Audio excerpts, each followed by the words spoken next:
So today on the podcast, I have on Kimberley Watson Smith. Now, for those of my listeners who've been with me from the beginning here, you'll remember that I had her on the podcast just about a year ago to debunk the movie Who Killed Joseph Smith. Well, the same folks that are perpetuating that falsehood are now piling on making the claim that Joseph never introduced or practiced plural marriage. So Kimberly and I have a conversation debunking that idea. Now, Kimberly doesn't just debunk the idea that Joseph never taught or practiced plural marriage through historical accounts, but she then dives deep into the scriptures to prove that celestial plural marriage is a true principle. Now, I want you to have a pen and paper handy throughout this podcast because we take a deep dive and you'll want to write down a whole bunch of scriptures to go back and read later. Prepare to have your minds blown on this episode of the Mormon Renegade Podcast.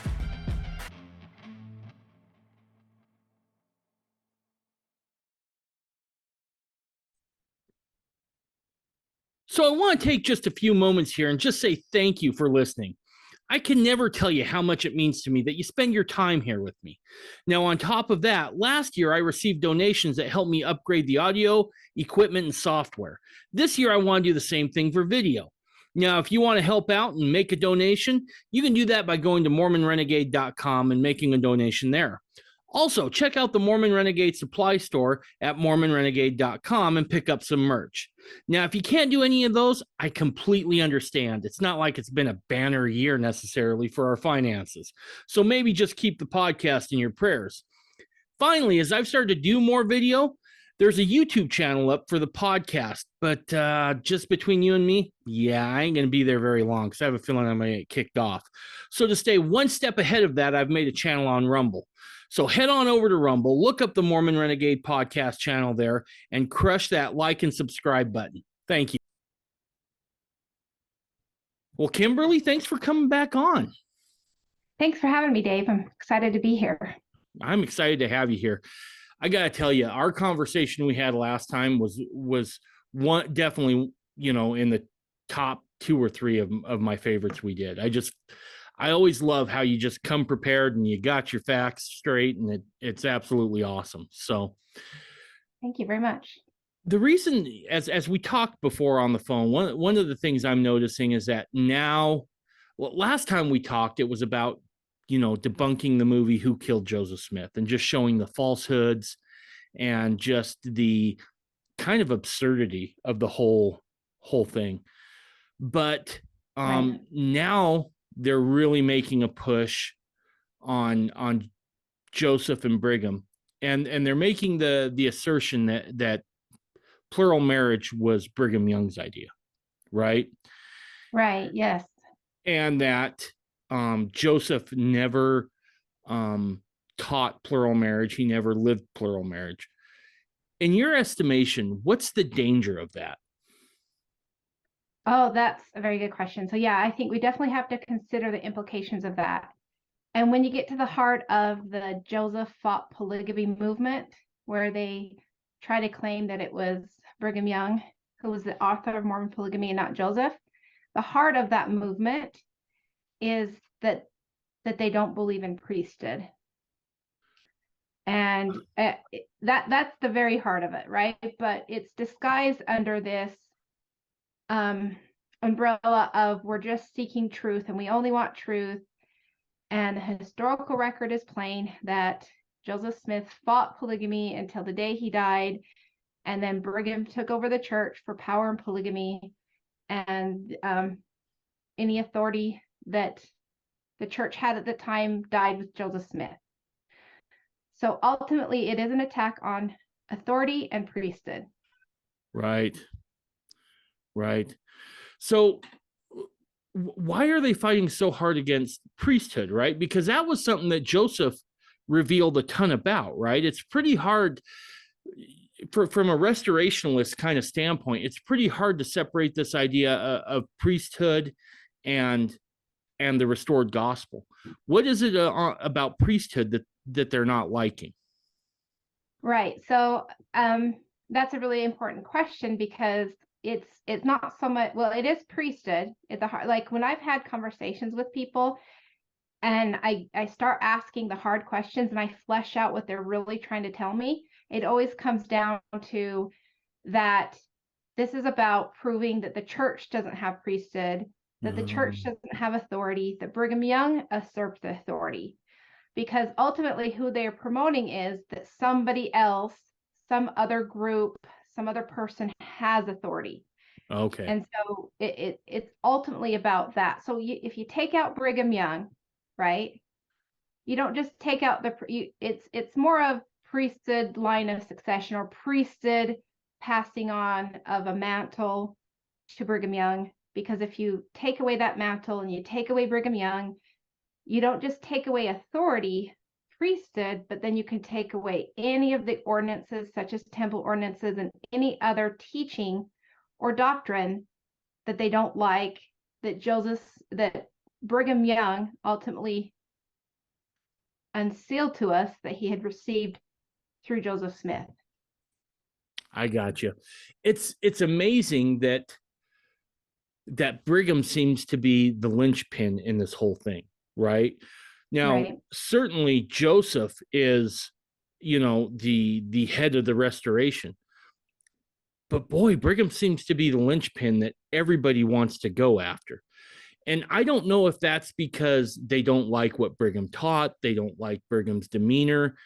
I just don't understand what the animus is towards that man. I mean, he leads a people into the high mountain desert and carves out a civilization that would become one of the predominant cities, certainly in the Western United States, and I would say it probably rivals as far as culture and industry any other city within the United States. And so you think that a guy who was able to do that would be lauded, but that's not the case. Oh, yeah, definitely not. It's, again, I think it comes down to, okay, so we have a parallel going on here, right? So after the death of Joseph Smith, you have everybody who's coveting Brigham Young's priesthood position. Okay. Even before the transfiguration of Brigham Young, he is the president of the Quorum of the 12 Apostles, right? That responsibility to then lead the church, even if you can say he's not replacing Joseph Smith, that responsibility to lead the church fell on his shoulders by virtue of the fact that he's president of the Quorum of the 12 Apostles. And the rest of the first presidency of Joseph Smith, right, they fell into apostasy. William Law, Joseph Smith actually cut Sidney Rigdon off from the church in 1843. People don't, I know that history has been clouded. But he had written a letter to basically to the entire church and asked them to spread it abroad, that he wasn't going to sustain or support Sidney Rigdon anymore. So it came down to a bunch of men in Nauvoo who coveted Brigham Young's priesthood position, and in order to basically try to take that priesthood away from him, or the idea that he's the rightful successor, they have to then attack him. And they attack him on the one doctrine that hadn't been introduced to the church as a whole yet, that they can easily use to manipulate people with, and that was the doctrine of plural marriage. Gotcha. So who are the players involved? Is it Justin Griffin still? I mean, who are the players involved here that are really pushing this idea that Joseph Smith didn't practice, nor did he teach plural marriage? Like in my video I made, Joseph fought polygamy, the resurrection of an old RLDS narrative. Ultimately, the source is, right, it's a resurrection of the old RLDS narrative. So, but those pushing it today are the prominent leaders in this movement. I'll say are, number one, Denver Snuffer, and then the Doctrine of Christ, leaders in the Doctrine of Christ movement, which they've kind of mingled together now. Right. So that would be Justin Griffin. And there's also other leaders. Well, I won't say leaders. They're the most vocal. Whitney Horning, she presents herself as a member of the LDS Church, but she's converted to Snufferism. And You know who Denver Snuffer is, I'm assuming. Oh yeah. No, Oh, okay. I know who Denver Snuffer is. So she's presented, and when she, I guess when she wrote her book, Revealing Joseph, I don't know if you've heard of that book. I haven't. Okay, so Whitney Horning in 2019, as a member of the LDS Church, wrote a book called Revealing Joseph, where she takes basically the same arguments from the LDS Church and then writes it in a book, and then presents it to right members of the church and starts converting them to this narrative. But while she's claiming to be a member of the church, she'd actually already spiritually left the church and was converted to Denver Snuffer. So she's been influential in the Joseph Fought Polygamy movement, where she is actually converting mainstream LDS to that idea. And so there's her, and then there's also Michelle Stone, who is still a practicing member of the church, who has her podcast, and I won't give the name, so because I'm not going to give her advertisement, but she is mingled with like Justin Griffin and Whitney Horning. Like these are the people that she interviews on her podcast. She spoke at Justin Griffin's premiere on January 19th. So helping to promote his movie, Who Killed Joseph Smith. Part 3 of Who Killed Joseph Smith will be on Brigham Young taking over the church for power and polygamy, and trying to prove that polygamy started with Brigham Young, not Joseph Smith. So what kind of it's not going away. Right. What kind of facts are they using to back this argument up?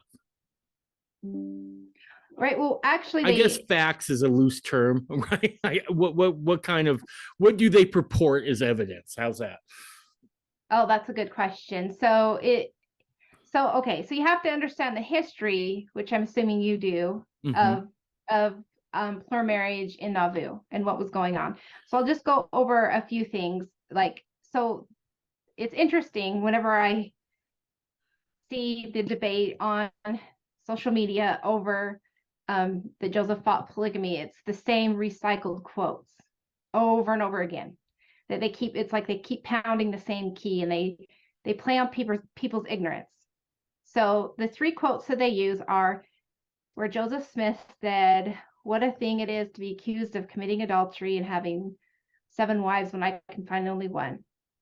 And I want to talk about that because that is only a small part of a larger sermon.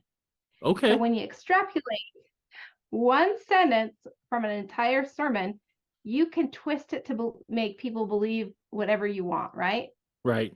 So that's one of the arguments, is that quote. Then they take from the Joseph Smith papers, they take original source documents, and they try to show that they were changed. But again, we need to talk about that too, because when you actually get down to the heart of it, they weren't changed the way they think that they were changed. Okay. So those are the main 2 arguments. And then of course they use quotes that either have been debunked or aren't reliable. They're secondhand quotes, or they're quotes from like unsourced quotes. For example, they take a quote supposedly that came from Phoebe Woodruff that basically says that she preaches in public that polygamy is a true doctrine, but she actually hates it, and she only does it so she's not thrown out of the street. Wow. And then, but when you get to the source of that quote, it was actually printed in the Anti-Polygamy Standard, and it was from an anonymous source. So it's not even a reliable quote. And then you have Phoebe Woodruff. Excuse me?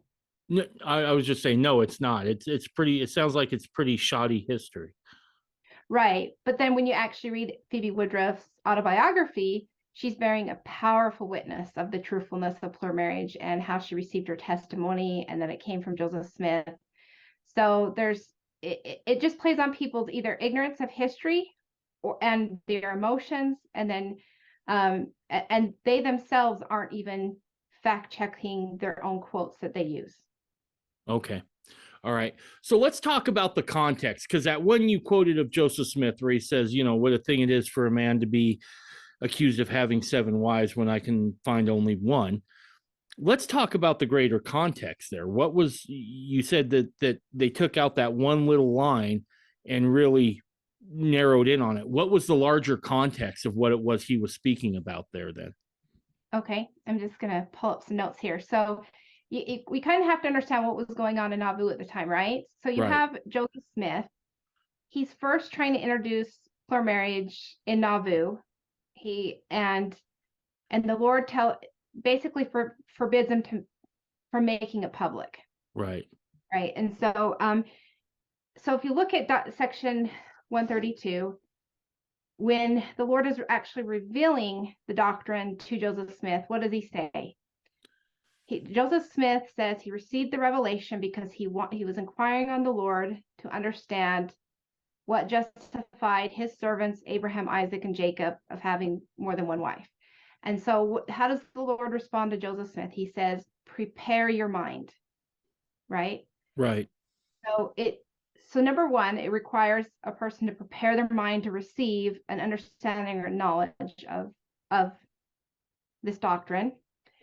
And so as the Lord is then now commanding Joseph Smith, okay, he's received this revelation in 1831, actually, and then the Lord finally says, okay, it's time to introduce it, right? It's time to start living it as a people. So in Nauvoo, he's not revealing it to the church as a whole. He's revealing it to those whose minds have been prepared to receive it. Okay. Right. So it's on an individual, confidential basis, one-on-one, with men who have not only proven themselves faithful, but who were spiritually ready to receive this additional light and knowledge. Right. Okay. Yep. Okay. So I just want to get the whole background because No, I think this is great. Okay. So because it tells a completely different story when you have like the whole background.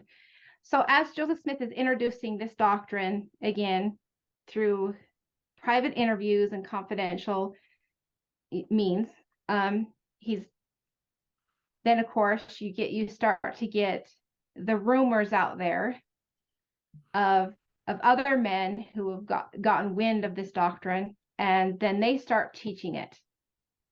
Right? They're either teaching it themselves according to their own understanding, or you have like John C. Bennett, right, who takes the doctrine and he twists it, and he uses it to his advantage by saying Joseph has sanctioned this practice, and then he's using it to seduce women for his own purposes. Classy. Right? So we have John C. Bennett's spiritual wifeism, which is completely, it's not, I wouldn't even say it's a counterfeit. It's a practice of his own make, right? He's going to women, he's saying this is what Joseph Smith's doing, and then he's not even marrying these women, he's just seducing them, right? And saying it's okay because we're spiritually married. So, and that's just a complete abomination to what the doctrine of celestial plural marriage was. Sure. So you have him, right? And so then Joseph Smith is going around and he's like saying, if any elder is taught preaching or practicing plural marriage, he will be cut off of the church. So why is he saying that? Because there was no elder that had the authority to preach or practice plural marriage without Joseph Smith's authority. Right. Right. In Doctrine and Covenants section 132, it says on this law. What is that law? That only the one who held the authority could teach it and then could reveal it, and then it was by he could approve or disapprove any plural marriage. Right. So then you have then you have these elders thinking, oh, there's this new doctrine that says by virtue of the priesthood I can have as many wives as I please. So then Joseph Smith is like having to correct that. No, that's not, the priesthood itself does not entitle you to have more than one wife. Right. He's saying it's based on a certain law by my authority, and you don't have a right to teach this. So he's going through Nauvoo trying to then correct what John C. Bennett's teaching and then what these other elders are teaching. Well, let me stop you right. Yeah, that makes sense. Let me stop you right there, because as you were saying that, I think we have historic precedents for when members of the church kind of took a doctrine and just ran with it, right? If you remember when Joseph institutes baptisms for the dead, they go down to the river and they just start going at it, right? And Joseph's like, slow your roll. We need to make sure that we're documenting this and that we have these things in order. So it's not an isolated incident that members of the church hear about a principle and just go for it. And then Joseph's got to come back and be like, take a breath. Let's do this right.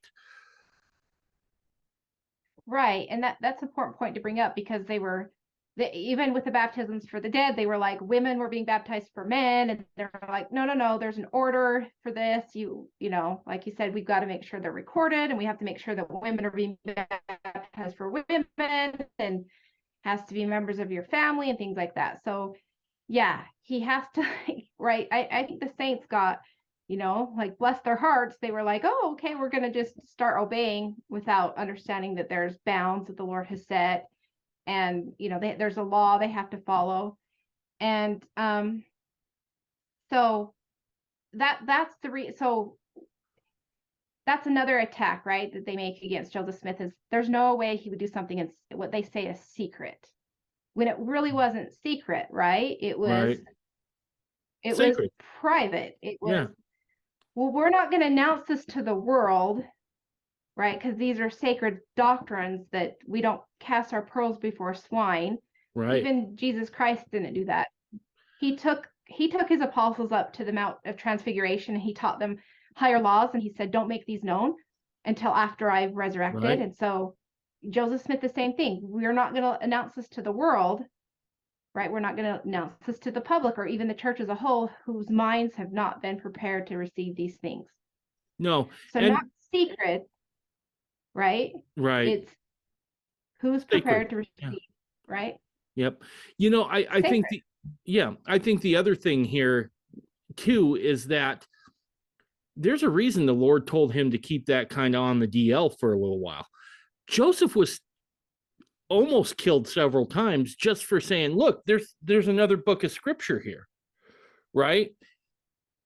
That was bad enough. But when you now go in and start upsetting Victorian sensibilities, I mean, that would have set the whole place on fire, and ultimately did, right? I mean, even the saints moving outside the United States did not stop the oppression from happening once everybody found out about it. Right. It was a well-founded fear. Right. And even when you read the stories of the men and the women who Joseph Smith is teaching this to, you have like women who are like, well, this is repugnant to my sensibilities. And then Joseph is saying, will you go and receive a testimony? Right. And so you have women who are they're taught the principle by Joseph Smith, and then they actually have to receive their own witness. Yep. And they go and none of them agree. Like, we have this idea that these women were just coerced or they were duped. But when you actually get to the heart of it, and these women, they go and they know Joseph Smith's a true prophet. They know he's not going to teach any doctrine that is contrary to the order of heaven. And then they go with that faith and they pray, and they don't just receive an answer by the power of the Holy Ghost. Many of them receive angelic visitation. They receive visions. They have the heavens opened. They're shown far into eternity. They come back and they say, I know this is from God. And then they enter into the practice with full knowledge and full use of their agency. So anyway, getting back to leading up to that quote, right? Yeah. So that's why it was so important to Joseph Smith that not any elder is out just publicizing this doctrine to the world, is trying to teach it for themselves according to their own understanding, right? It's like, this has to be done in the correct way, and ultimately by Joseph Smith, who was the one who held the key, right? That knew who was prepared, but then also who the Lord had commanded to practice it, because not everybody was commanded to practice it. Right. And even Joseph Smith, when he was commanded to take plural wives, the Lord gave him the names of the women. It wasn't just women. He was like, oh, she's pretty, right? Right. It's the Lord said, these are the specific women that need to enter into this order with you. So then we have, I think the first plural marriage in Nauvoo was in 1841. And then, and that was personally with Joseph Smith and Louisa Beeman. But then, at the same time, he's then sealing other men to more than one wife. And then finally, Hiram Smith, for a time, it's important to understand that Hiram Smith, for a time, he did fight against the principle until he learned for himself that it was true. And then then he became like the biggest advocate for plural marriage. And he got really excited to teach the doctrine. And so he introduces it to the Nauvoo Council in 1843. And after he introduces it to the Nauvoo Council, there were two men specifically that not only rejected it, but got very angry and bitter over it. William Law and William Marks. Are you familiar with this history? I'm familiar with William Law, but not Marks. Yeah. So William Marks, he was what was he? Was he the Nauvoo High Council president? He became conflicted, and William Law especially. William Law and his wife became extremely conflicted, and so William Law is like, he goes to Joe. So he was introduced by Hiram. He asked Hiram if he could have a copy of the Revelation, and him and his wife would read it and ponder it. They took it and they read it and pondered it. This is according to William Law's diary. So, and then they don't accept it. They completely reject it. It was like their minds had become darkened, I'm sure, through other sins, but their minds have become darkened, and they're not only like, this isn't a true doctrine. He now seeks to fight against it. He goes to Joseph Smith and he's like, so William Law is like begging Joseph Smith not to introduce it. Right. And he says, and then he tells them, if you do not introduce this, we will become the largest Christian church the world has ever seen.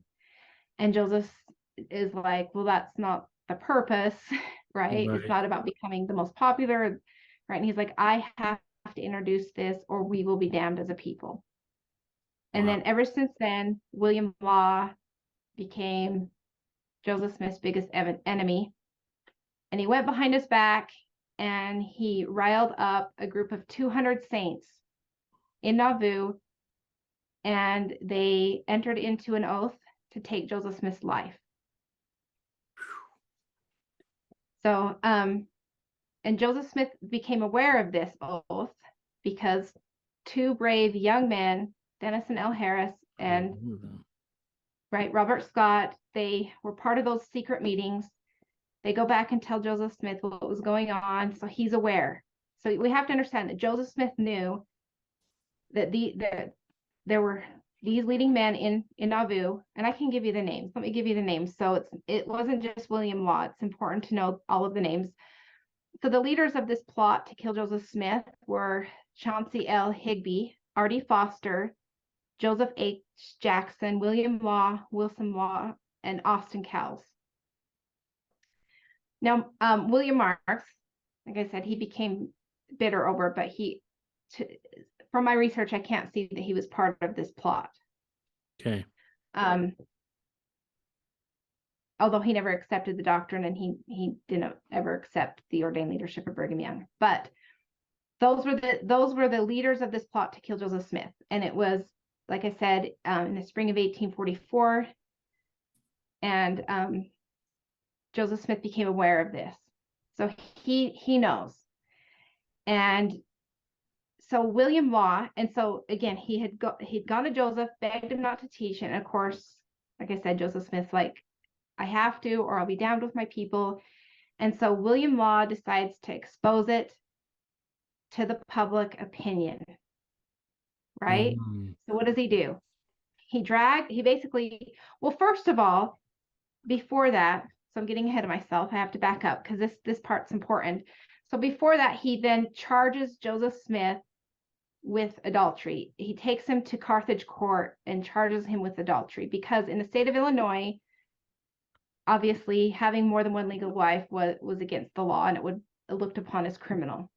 Right. So in order for William Law to try to stop this law, right, stop the teaching of plural marriage, he takes Joseph Smith to court. Wow. And so obviously Joseph Smith denies the charge in court. I think he's acquitted, or it doesn't even go to trial or anything. And obviously that's going to anger William Law. And so then Joseph Smith, he comes back to Nauvoo, right? He's the mayor of Nauvoo. He has to answer for this charge. He gets, there's a public address called the Address to the Dissenters of Nauvoo, where he basically openly refutes the charge of adultery. So remember, he's being charged with adultery. That's right. what William Law is trying to charge him with, is adultery. So then you go, so he, so this declaration, he gives this declaration or this sermon called Address of the Prophet, Testimony Against the Dissenters of Nauvoo. He gives this public address on March 26, 1844, and he basically says, I can prove William Law's a perjurer and that he's transformed a truth into a lie. And then he goes on and he gives this sermon and he says, and I'm going to quote it if that's okay. Yeah, absolutely. Okay, because he says, so he starts out and he says, I have not been married scarcely 5 minutes and made one proclamation of the gospel before it was reported that I had 7 wives. So if you think of that statement, well, that's true, right? He didn't have 7 wives 5 minutes after being married Right. to Emma, right? Yep. And then he says, I mean to live and proclaim the truth as long as I can. So what is he saying? He knows that William Law has entered into an oath. So he's then going to deny the charge because he wants to live as long as he can to proclaim the truth. Right. And then he says, this new holy prophet, William Law, has gone to Carthage and swore that I had told him that I was guilty of adultery. This spiritual wifeism. So what is he denying? Adultery and spiritual wifeism. Right? And he's telling us this is what he's denying. He's being charged with adultery and spiritual wifeism, which he's not practicing. Okay. Right? Right. He doesn't say anything about celestial plural marriage. He's just talking about spiritual wifeism and adultery. Right. Okay. Right. Because William Law is trying to get him to stop teaching plural marriage. So he's going out there and he's transforming a truth into a lie, saying Joseph Smith is guilty of adultery, that he's practicing the same spiritual wife doctrine as John C. Bennett, which everyone at that time knew how bad that was, how evil it was, right? Right. John C. Bennett was seducing women. He was aborting. He was a doctor, so he was aborting any children that were produced from those. Oh, geez. You know, fornication, right? So of course Joseph Smith is like, I'm not guilty of this. I'm not guilty of adultery. I'm not guilty of spiritual wifeism. And he goes on and says, why a man dares not speak or wink for fear of being accused of this. A man has asked me whether the commandment was given that a man may have 7 wives. And now the new prophet has charged me with adultery. So again, celestial marriage that's not what celestial marriage was, that a commandment that a man can have 7 wives. That wasn't what the doctrine was. Nope. Just a man can go out and get 7 wives. So again, he's very specific in his wording. And he goes on, I never had any fuss with these men until the Female Relief Society brought out the paper against adulterers and adulteresses, which we can talk about that in a minute. Dr. Goforth was invited into the law's clique, and Dr. Foster and the clique were dissatisfied with that document. So right there, he's making reference to the leaders of the plot, right? Wow. He specifically mentions them, Dr. Foster and Law's clique. William Law's going to know what clique he's talking about. He's Yep. talking about those 200 men who had entered into an oath to Yep. take his life. And then he goes on to say, and they rush away and leave the church and conspire to take away my life. And because I will not countenance such wickedness, they proclaim that I have been a true prophet, but now I am a fallen prophet. What a thing it is for a man to be accused of committing adultery and having 7 wives, again referring back to the doctrine of having 7 wives. Right. He says, when I can find only one, close quote. And so not only that is that he only had one legal wife, right? According to the state of Illinois, Joseph Smith only had one legal wife. So what is he speaking to? I can only find one wife. Well, what is the only one wife he can find? His one legal wife. Emma. Right. Because so his plural wives were given to him by God, by God's authority, and he was not answering to man for wives given to him under another authority that didn't belong to man, if that makes sense. No, that makes perfect sense. So, go ahead. Well, so what I was just going to follow up with and say is that that's the main quote they use to proclaim that Joseph Smith was fighting against plural marriage. When he wasn't fighting against plural marriage, he was fighting against the charges of adultery with that quote. Gotcha. So let me ask you this, Kimberly, and maybe you could shed some light on this, because this is something I always wondered about William Law, because he seems to be the guy who is really both the brains behind the outfit and kind of the guy who gets everybody else riled up, kind of the guy who starts it all. Why doesn't he just either leave the church or proclaim that Joseph's a fallen prophet and start his own? Why do you suppose he went to such lengths to make sure that Joseph Smith didn't make it out of there? That's a good question. So if you actually look at the history, if we could tell a little bit more history on William Law, which I think is important because it sheds a light on an important principle, that if William Law was actually committing adultery. Ooh. And so what happens when you start committing adultery? Your mind becomes darkened. So not only has his mind become darkened, but then he's under the power of who? Satan, right? Yep. Right. So before this law was introduced, he was actually, and that was one of the reasons he was actually excommunicated, was because he was committing adultery. And so it's interesting because he'd actually written in his journal, which tells you kind of his state of mind. He says, quote, if an angel from heaven was to reveal to me that a man should have more than one wife, and if it were in my power, I would kill him. He says that in his journal. So what is he saying? He would kill an angel of God. Right. He had murder in his heart. He was not a good man. He was not just angry about plural marriage. He was under the influence and the power of the adversary because he had already broken his covenants. He'd already committed a really heinous sin. And so then Satan took advantage and used him to try to destroy Joseph Smith. I think that there is a really important lesson for all of us there who adhere to the gospel.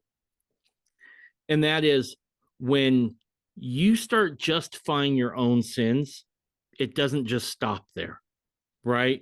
There's going to be spillover effect that's going to darken your heart, that's going to allow you to be susceptible to those chains with which the adversary seeks to bind us in. And those chains aren't, it's not a passive thing, right? It's not like your progression is just damned at that point. This is a regression, and it's a regression back into darkness. And I think William Law is probably a great example of that, and should be a cautionary tale for the rest of us, because if we slide down that slope, there is no just stopping. You're either moving forward or backwards, and backwards in this case leads to just darkness and nasty things. Right. Yeah. And I'm trying to look really quickly. There's a scripture in Doctrine and Covenants that says that if you do commit adultery, that you will deny the faith. Mm-hmm. So that's just a principle of the gospel. So, right. So we have to be very, very careful to watch our words, thoughts, and deeds. Commit adultery, or we're lusting after, women or men that aren't our spouses. Right. Like what the scripture says, we will be in danger of denying the faith. And so you can kind of see, like, William Law, he's a member of the first presidency, right? So he had a lot of light and knowledge. Yeah. And so the greater light, the greater the condemnation, and right, the greater power the adversary has over you. He is literally in the hands of the adversary, who's put murder in his heart. He seeks to destroy Joseph Smith. He seeks to destroy, right, this basically this doctrine. He seeks to destroy the entire church. And right. Yeah, so it's pretty serious. It's if you really look into the history of this, instead of right, just believing a reinterpretation of the history, like, William Law is the bad guy here. It's not Brigham Young. Right. And for a lot of this history, if I'm not mistaken, and you can correct me if I'm wrong here, Brigham's not even on scene. He's in England, right? He's in Europe. Right. Well, he was actually in the Eastern States. Eastern States. Excuse me. At this time, right, campaigning for Joseph Smith. And the other apostles I think were over in Europe, if I'm not mistaken. But yeah, he wasn't even on the scene here. This was all unfolding while Brigham Young and the other apostles are away. So you can imagine. So not only that, so imagine Joseph Smith. He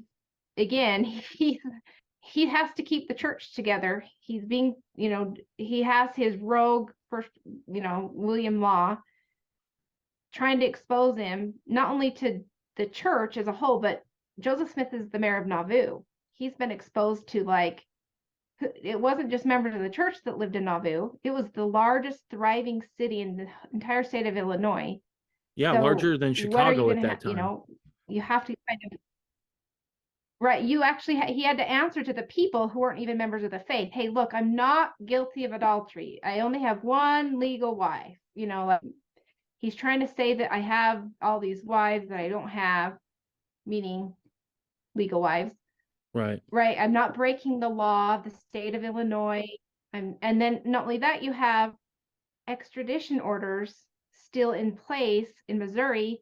If Joseph Smith were convicted of a crime, he could have been dragged back to Missouri just on that basis alone, which we know that the Missourians have been trying to kill him since, for over 10 years. So he was in a situation where he was not only trying to protect himself at the time, but he was trying to protect the saints.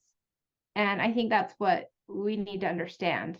This wasn't Joseph Smith making a public declaration against plural marriage and lying. He was denying what he was being accused of, which was adultery and spiritual wifism. Wow. Yeah. Yeah, and that never comes out, right? And really, like you said, unless you understand the history, you're not going to get that full effect. You're not going to understand what Joseph is saying, much less the history on Law and Marks, right? Because if you don't understand that and where they're coming from, good luck. Right. And so the reason why this quote is so important to understand is because in the Joseph fought polygamy movement, what they do is, again, they take that one extrapolated sentence and then they put it on a meme, or they repost it and they say, it like, if you believe Joseph Smith practiced polygamy, then you'd have to believe he was a liar, and I choose to believe he's telling the truth. And so they make it about this, almost like, they play on people's emotions, and, oh, look, I'm so righteous that I will not believe that he's telling this lie. And then other people just read it, and right, it's kind of like a false dilemma here. Right. Oh, if I believe Joseph Smith practiced polygamy, then I have to believe he was lying here when he said this, when they don't even understand context, and they don't understand history, and they don't understand, they don't understand anything that had happened up until that quote or anything after. And so it's a very manipulative tactic to use. Sure. And it really does suck in people who are just, quite frankly, are ignorant of the true facts and the true history. Right. Let me ask you this, because this is something I'm genuinely curious about, and I don't know if maybe, because I know you have had interactions with some of these folks. Do you think this is something that kind of those who are front and center on this movement, do you think they actually believe this, or do you think they have a different axe to grind and this is the outlet? I believe that the leaders of this movement have an axe to grind, and I do unfortunately feel like that there are a lot of innocent victims, Right. that are just victims of an agenda and a false information and a false history that they've been fed.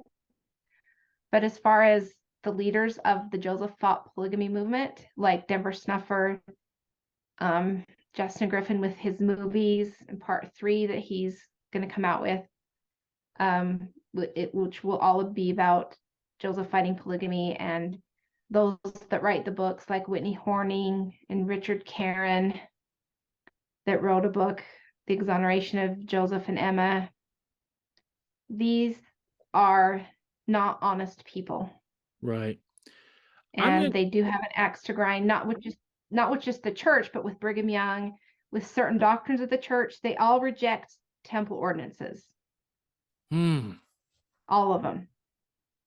They're not just rejecting, right? Like, I know, like, we may disagree with if the LDS church has keys or not, but they're not just rejecting the idea that LDS church doesn't have keys or authority. They're saying temple ordinances are a satanic invention of Brigham Young.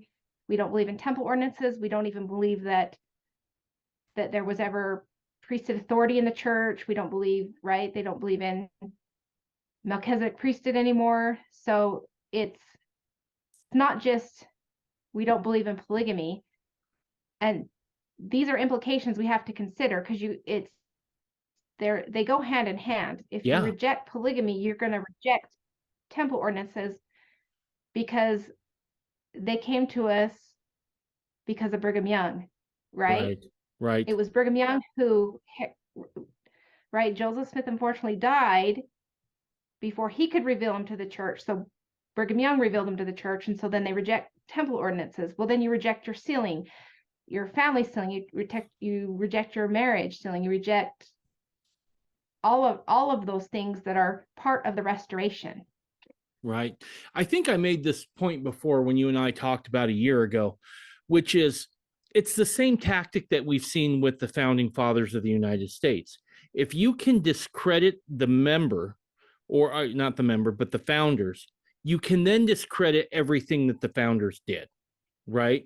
Now, in this case, they definitely are trying to discredit Brigham Young, but they are now setting up a much different Joseph Smith, right, than what history bears. And it's not a man that I think, for those who are well versed in Joseph Smith, would ever recognize, right? So in some ways, they are going after Joseph Smith, his true character, and they wish to replace him with something that, I don't know, quite frankly, as you're going through the implications of of of going after Brigham and rewriting Joseph's history, just as you stated, the natural outgrowth is a church that looks nothing like the Restoration. It is anything that was distinctly Mormon about that is gone. And it's so insidious. Right. Let me ask you this question while we're talking about folks like Griffin and whatnot. And in a year of doing this podcast, I've done a couple episodes which have really required me to do a lot of research. And what I found is that if you can figure out how someone is getting the money, you can usually get to the bottom of who is really at the source of this thing.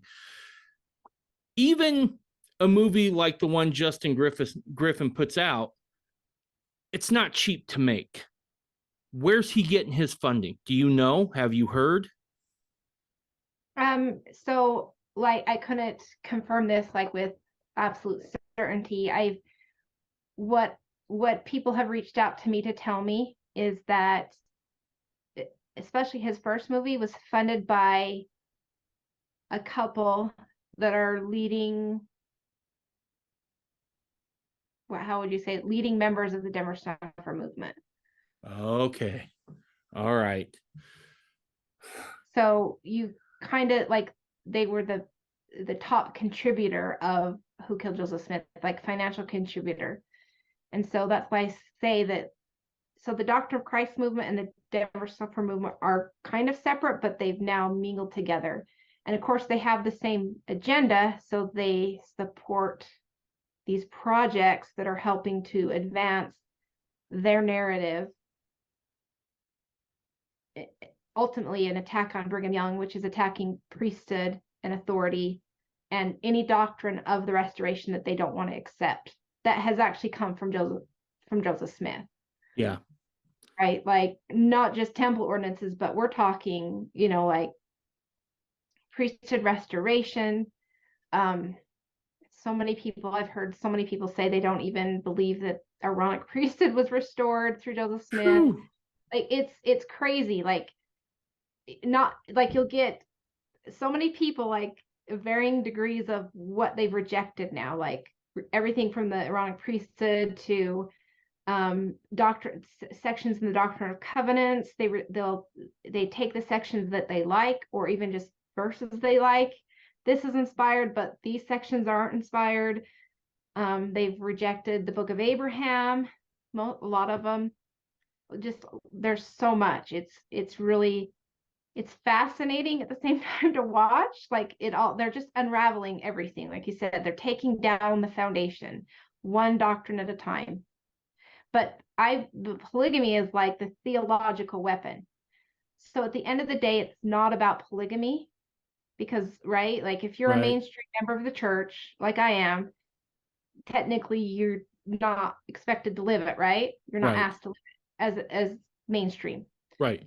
So they're not asked to live it. So it's not really about polygamy per se. It's that you can use that as a theological and a historical weapon to then attack the foundation and take away doctrines you don't like and then build your own foundation and then using Joseph Smith's name to do it. And I feel like plural marriage is one of those things that would be very easy to weaponize because it's tough, right? I mean, it's tough in the sense of wrapping your arms around it, right? And it's really easy to turn that into the weapon because it does tug at the heart somewhat. And I suppose if someone was already struggling with their testimony of those things, if someone was to come along and go, oh, you can have the restoration without that, you just have to buy into these other concepts, that's probably a pretty attractive offer. Right. It's really attractive because to them, all you need is a broken heart and a contrite spirit. That's all you need, right? Right. If you listen to them, I don't know if you're familiar with their doctrine. I am. They've taken away even baptism. Well, if I have a broken heart and a contrite spirit, Christ is going to baptize me with his authority. And then there's not even the actual physical ordinance anymore. right? And so how nice is that? Oh, I just have a contrite, broken heart, contrite spirit. Well, what does that even look like? And then you can define it any way you want. And Right. you've just taken away, like, you don't even have Joseph Smith anymore, who like is teaching us physical baptism. You're teaching a physical ordinance as the sign, right, Right. that you're entered into a covenant. They're just it's just fascinating to watch. Like, it's heartbreaking, but it's like almost mind-blowing how much people are willing to reject over this one doctrine that they don't have an understanding of. Right. Well, let me ask you this, Kimberly. How successful have they been as far as getting people out of the church, or I would even call it restored gospel at this point, right? Because look, I'll be honest, my son approached me with this just, I don't know, probably a month ago. And we sat down and had a great big long history lesson. And I thought, well, one way or another, he's going to know that this is wrong. It's either he's going to pick up the history. He's like, I'm never bringing that up again because dad won't shut up. But one way or another, um, this affects all of our kids, right? If those who believe that the mantle fell to Brigham Young, all of our kids are on the line on this one, and I just feel like it's so important that we get that out. How successful have they been overall? I would say it is the largest growing movement and the most successful movement to destroy the church. Whew. When I say church, I'm saying restoration. Sure, no, Okay, I so get you. right, so it is I've watched this since 2020. I've been like just observing people that I never thought in my life would fall for this movement are entrenched in it. Like, it has it is just crazy. I don't even have the words to describe, like, stalwart defenders of Joseph Smith at one time who had what looked like a testimony are now fighting against almost every part of, their heritage, essentially, because religion is a heritage. Right. And if you want to talk about, I so from my perspective, maybe if you want to get into this or not, I don't know if you do, but this isn't just a historical debate, because history is just history. There's a doctrine behind plural marriage that is actually Yep. very beautiful. And if people just understood the doctrine, and realizing that plural marriage is not a black mark on our history. It wasn't a mistake that Brigham Young just misunderstood or he got it wrong. We are talking about men and women who made the ultimate sacrifice by being obedient to a covenant that none of us, I don't believe any of us would have been willing to, at that time, being persecuted their entire lives in order to reestablish not only the house of Israel in the last days, but to reestablish the chosen bloodline through which the priesthood is not only restored, but then propagated on the earth in such a way that it will never be taken off the earth again. And we actually have them to thank, instead of spitting in their face, slapping them over the face, right, tearing down their character, accusing them of all manner of sin and wickedness. And it's just astounding to me that we have, at this point where we could actually, right, turn our backs on everything that we've received through them, right? We're eating the fruits of Brigham Young's labor. And when I say Brigham Young, I'm talking about all those that stayed faithful to him, right? So all of those that through persecution, that, plural marriage wasn't easy. They were persecuted not from the government, but even in Utah, church members persecuted them. Only 20% of the church ever were faithful to celestial marriage. Yep. So they're persecuted from within. They're persecuted by the government. They stay true and faithful so that the blessings of the Abrahamic covenant could be passed down to their posterity, so that, Israel could be restored, so that, all of the covenants and all the promises given to Abraham and his seed anciently, so God could fulfill those prophecies. And then we turn around and we say, no, thank you. Yeah. This is icky and gross to us because I've been told it was icky and gross, and I haven't even searched the scriptures to find out what's true and what's not. It just, it breaks my heart. Like, it just really breaks my heart. And that's just it. We, as Mormons of every stripe, almost every stripe, we tend to pay homage a lot to our ancestors. I should say their ancestors. I'm the first Mormon ever of any stripe in my family. However, even I get a sense of what they endured, right? And it amazes me, because I'm with you. You're talking about a people. Let's start without plural marriage, right? Who sign up for this new American religion from a man who doesn't have formal education, which is nuts in those days, right? Normally your preachers are coming out of Harvard and those types of schools. You move several times. Plural marriage is taught. Those who live it are, like you said, were persecuted from within and from without. And today, I don't know what the numbers are, but today in Utah, I'd be curious to see how many men and women are descendants of that practice, right? And their progenitors laid everything out on the line for this, not just plural marriage, but the gospel, laid it all on the line. They sold out. They cashed their chips in and said, you know what? I'm all in. To be able to turn around and then say, yeah, you know what? They didn't have it right. Whew, that's a bold claim. Right. Yeah, that is a bold claim. And you say you're like the first generation Mormon, but one thing we don't understand about plural marriage, it's the everlasting covenant. Yep. Okay. And I really would like to talk about the doctrine of it. If Please, I would love to. So I don't know if you want to get into that right now. Yeah, let's do it.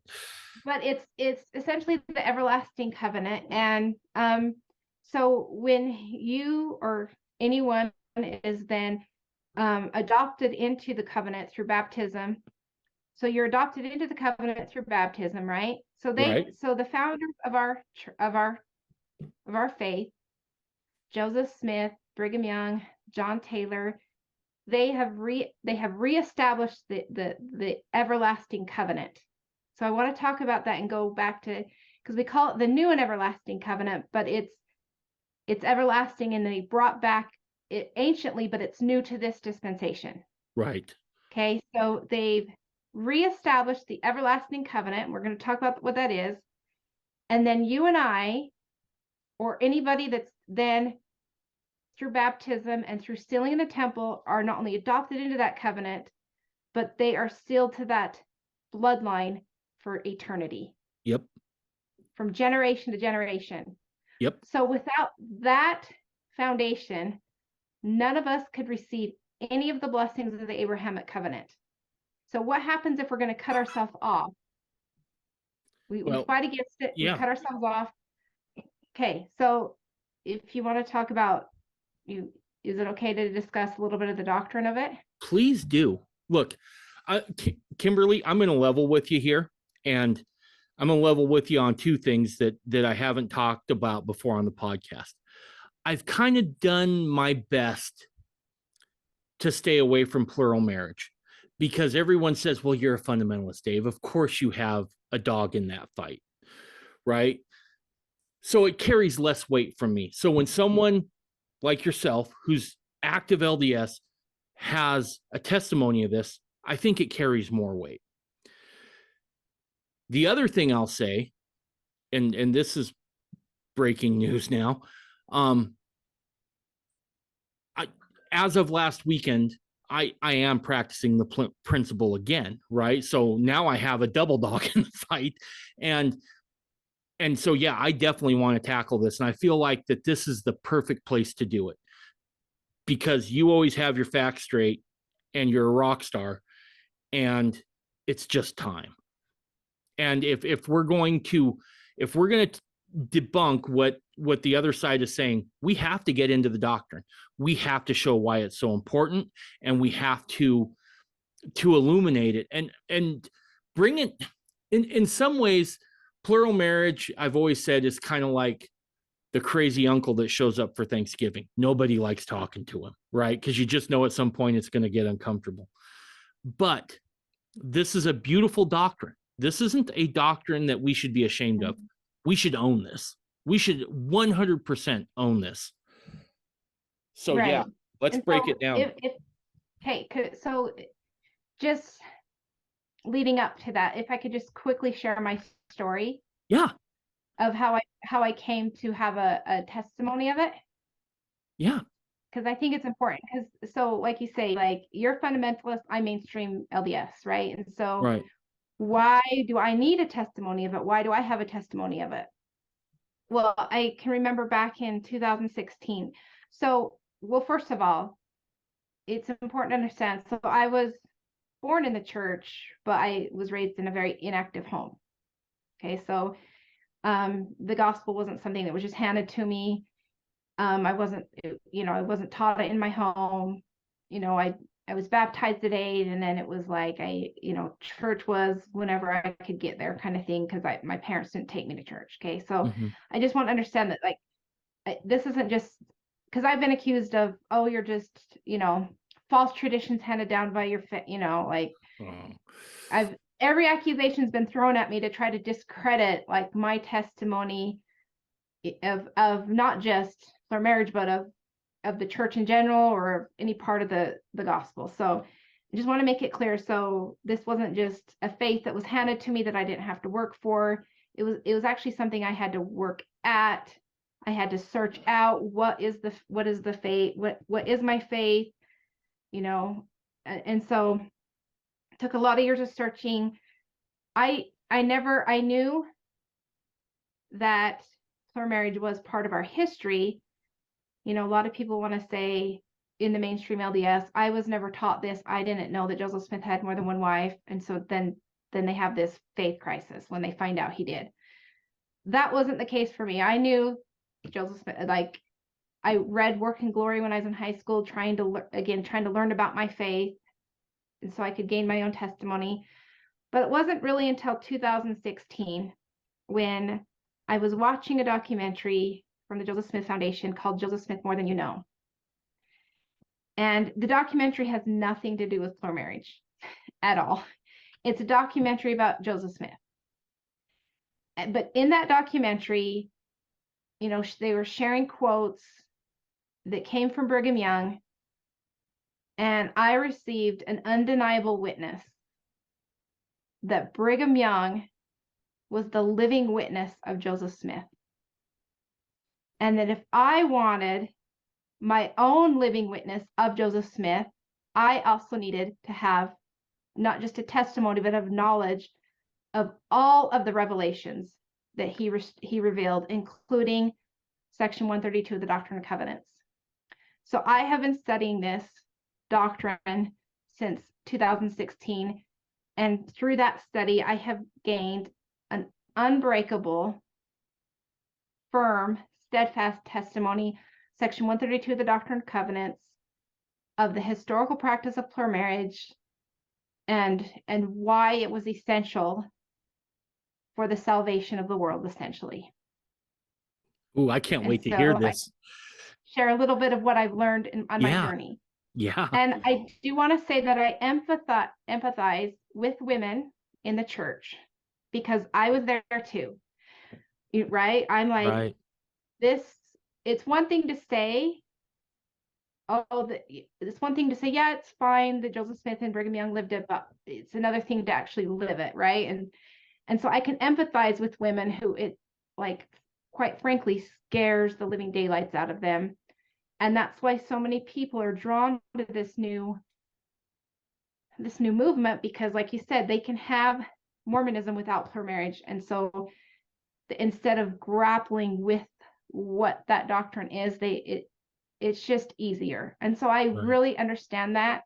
And my heart goes out to those women, and I just want them to know that it's okay, and it's actually something that is very beautiful, and that we can be proud of our religion.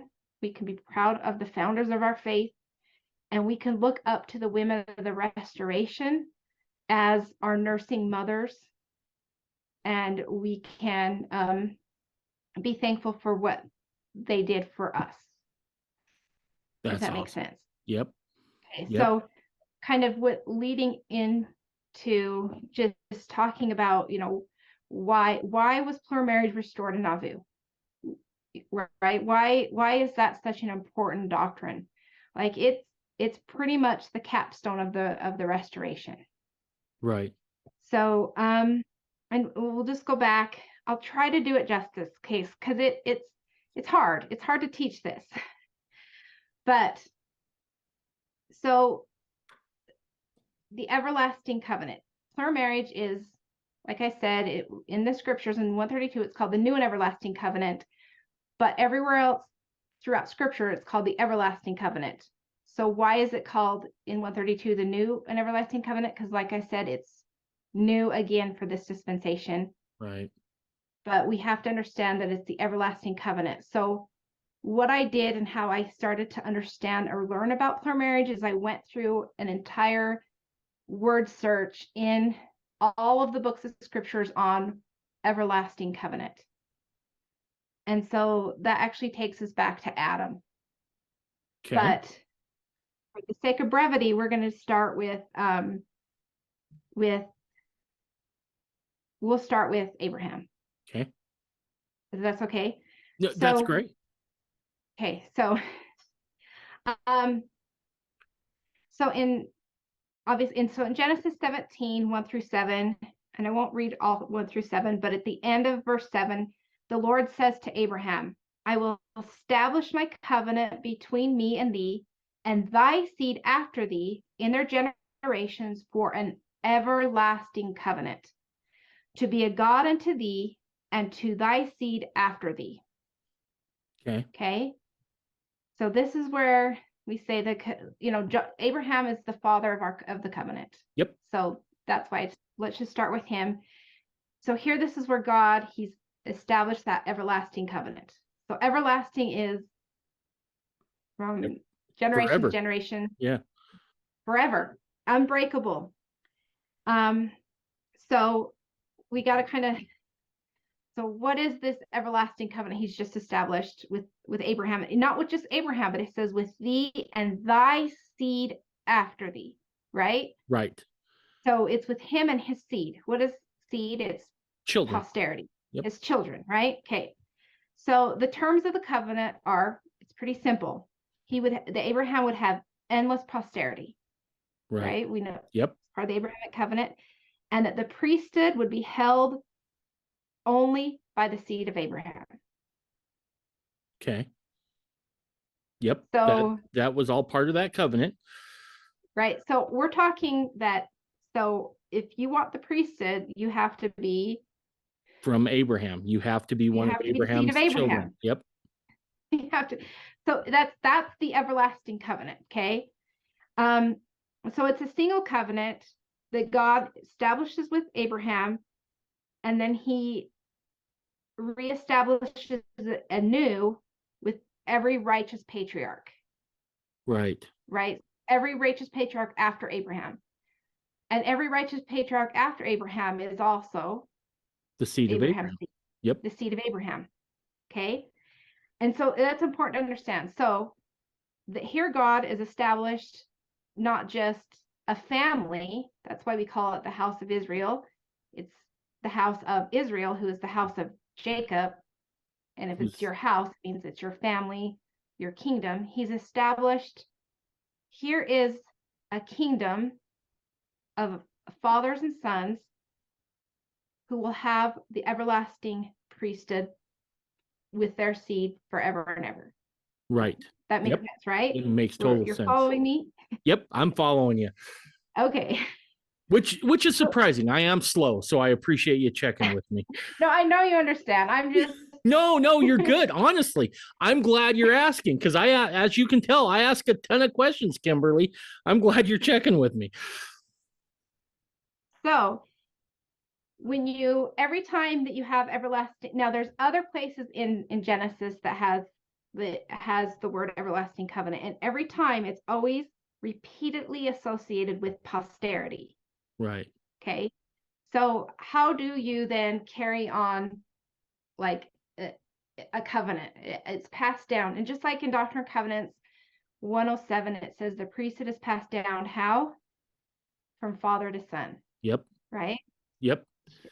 I don't know if I need to pull that up, but It's patriarchal okay. in nature. Yep.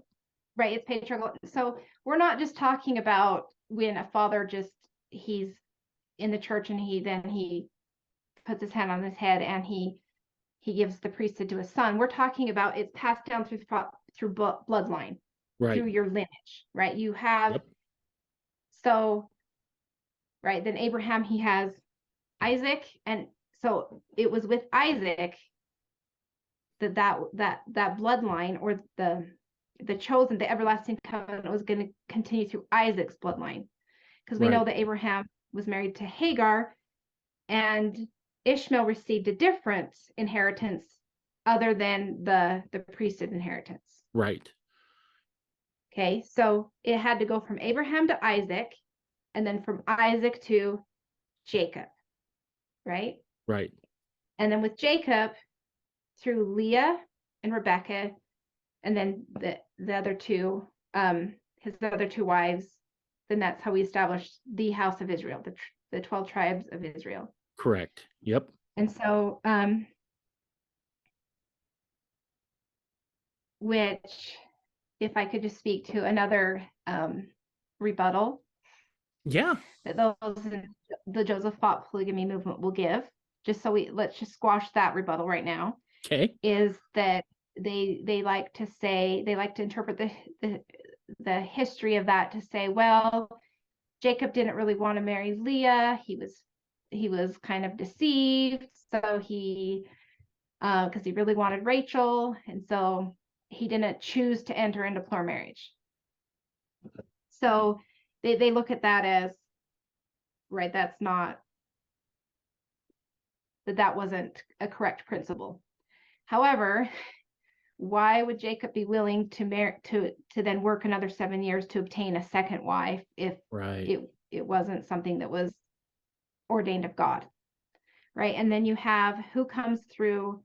So which patriarchs come through Rachel and which patriarchs come through Leah? Do you know?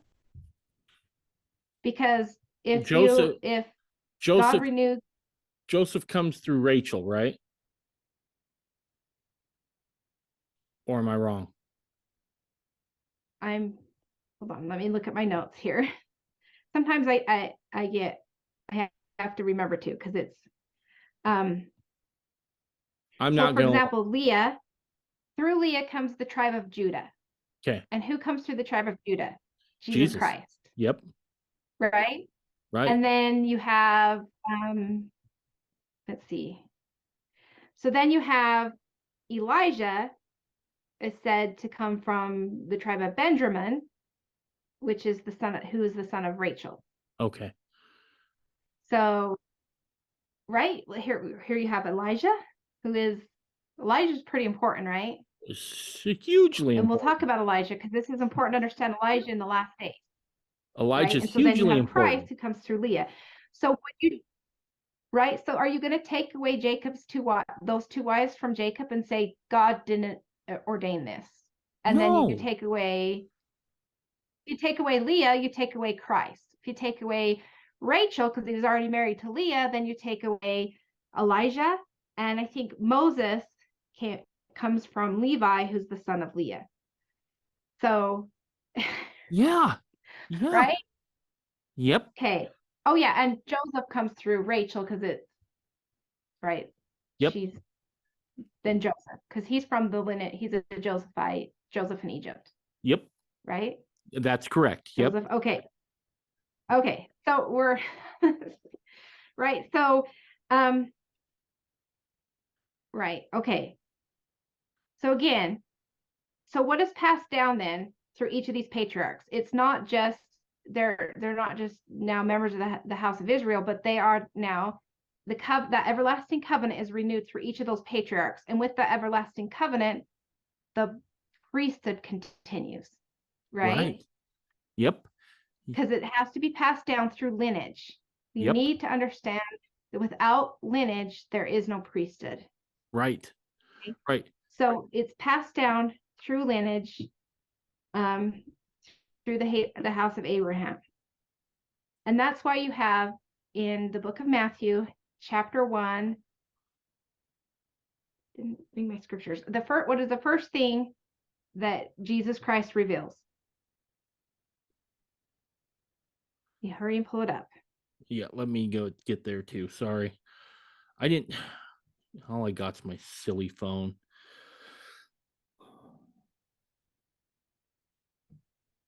Matthew chapter 1, you said? Yeah, so I think this is so important because so why here in the Gospel of Matthew does Jesus Christ give us his lineage? It opens up and says, the book of the generation of Jesus Christ, the son of David, the son of Abraham.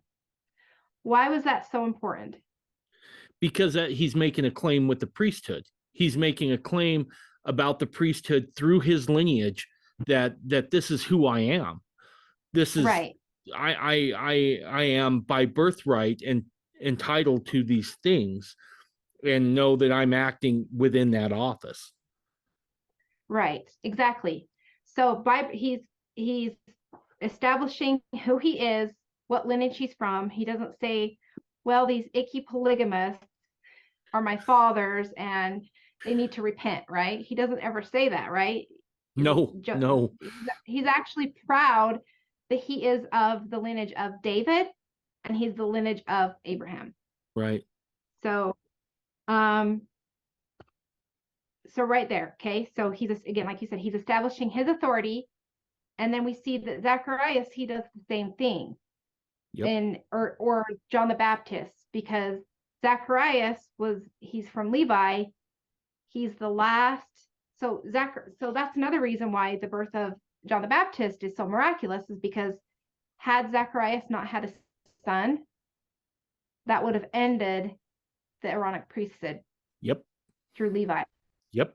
And so the angel comes and he's like, you're going to have this son, right? And it's miraculous. It's a miraculous birth, like Jesus Christ is miraculous, because God needed to carry on that Levitical priesthood. Yeah. And through the bloodline. Yep. Not just, you think, well, he could have, Zacharias could have died and he could have sent an angel, but how do you establish the blood? How do you establish it forever so you don't have to have an angel come every time? Through a bloodline, right? Through a son, through a child, through posterity. So it's very important we understand that God is continuing, again, this everlasting covenant through posterity. Right. And it wasn't with any woman. She also had to be a pure bloodline. Right. And so that's why it's important to know that Mary, the mother of the Son of God, is a virgin. That word virgin isn't just that she's never had sex. Virgin means purity. Right. It means that she's a pure bloodline. Gotcha. Right. And so it's important that, so God is, we call her the Virgin Mary, right? And it's important that she has virgin before her name. Because God wants you to know that Jesus Christ came through a pure lineage, an undefiled lineage, an undefiled bloodline. And so we call her the Virgin Mary because it does mean that she has never been defiled, and so the bloodline never got defiled because she was true. She was a virtuous woman. Right. Who never broke the chastity, right? But then that she was also of the pure blood Israel. It's speaking to her lineage as well as her as well marital as. So a status. dual meaning. Yep. And that's important, right? He wants us to understand something here. That's why he gives her the title of virgin, and not just so we, right? Not just so that we know that she didn't Break the law of chastity. Yeah. break the law of chastity. So, okay. We're up to that point, right? Right. Yep. We're good. Okay. So then, so again, I wanted to go over that history to understand what the everlasting covenant was. And he established it with Abraham. And again, it was endless posterity and priesthood. Yeah. Okay, so, and God is basically saying this will never be taken from the earth. Now we know that in Jesus Christ's time, we do go into apostasy, right? Right. And the Jewish church loses priesthood, but it's not because priesthood is taken from the earth per se. It's that the bloodline was taken from the church. Oh, I got you. Okay. And Christ's seed was scattered or hid. Right. Have you ever heard that? I have. Yep. Okay. Is it okay? I probably need to get my scriptures. So can you just give me like 30 seconds? That would be perfect, because I'm going to get mine. And then I'm also going to shut off my wife's phone, who I found out she just left it in here. So yeah, let's do that. So we're getting to then present day, right? Right. We've established the everlasting covenant with Abraham that continues through Jesus Christ. And then we know that the Jewish church went into apostasy. And I don't know if you're familiar with the history of that Christ's bloodline was hid. I am. Can I point something out about what we were talking before about bloodlines that I find super interesting? You have Christ, who comes out and says his lineage back to his fathers. Right. I find it interesting that God the Father seems to do something very similar when he introduces Joseph Smith to the Savior in the Grove. He could have said, "This is your Savior, hear him. This is Jesus Christ, hear him." No, he goes out of his way to say, "This is my beloved Son, hear ye him." So lineage is a very important thing, not just here, but throughout time and all eternity. Right. And so that's actually, so God is a God to us because he is the king. In the Melchizedek priesthood, he's a king and a priest, right, over his posterity in the eternal world, and then which he tries to pass on to us in the mortal world, right? Right. Yep. So because he's trying to establish his kingdom here too, right? He's correct. Given us an opportunity to come to mortality, and he's going to try, and so that when we say everlasting, it goes both ways, forward and backwards. Yep. And it starts with God the Father, who he himself has kept this everlasting covenant. Yep. He's passed on a priesthood through his Son, Jesus Christ, who's come to this earth. And in through the posterity here. And so giving us the same promises that were made to the fathers. Right. So in going to when Joseph Smith is translating the Bible, it is revealed to him that, so we'll go to, there's a revelation that was given to Joseph Smith on December 6th, 1832, and it's recorded in section 86 of the Doctrine and Covenants. And it says it was a revelation that was received while Joseph Smith was reviewing and editing the manuscript of the translation of the Bible. Okay. And I think it's one of the most profound and significant revelations that we failed to understand. Many of us have. fail to understand, or we don't understand the significance of it. And in verse 9, or excuse me, let's start with verse 8.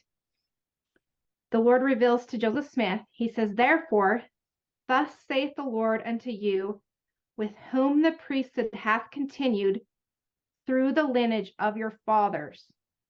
For ye are lawful heirs according to the flesh, and have been hid from the world with Christ in God.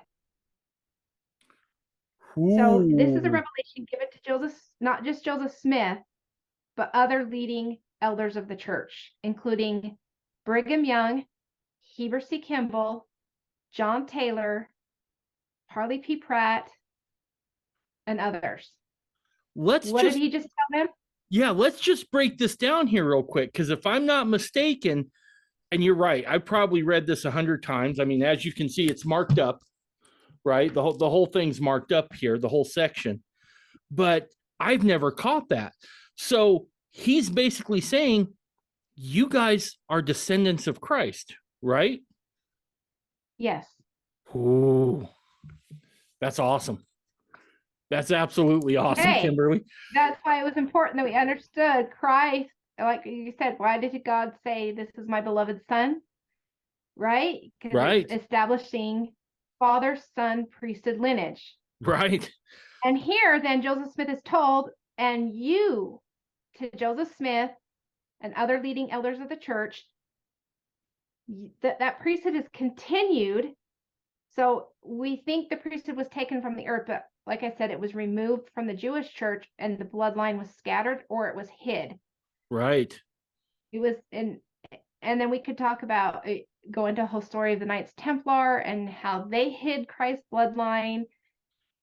Anyway. Yeah. You and I will need to talk. You and I will need to talk off air for just 5 minutes, because I got something I want to run by you. But yeah, no, absolutely. Is it okay if I use this at church next Sunday? I promise I'll give you the credit as you showed it to me. But yeah, this is awesome. You don't need to give me the credit. Oh, come on, Kimberly. Truth comes from God, so it's. I know, but still, you pointed it out to me. Okay. All right. Okay, do you want me to continue because it gets better? Yes. Yes, I do. Okay, it gets better. Okay, so the Lord reveals to Joseph Smith that he says, for ye are lawful heirs, so that's plural. So again, not just talking about Joseph, but talking about Brigham Young, Heber C. Kimball, like these leading elders of the church. They, according to the flesh.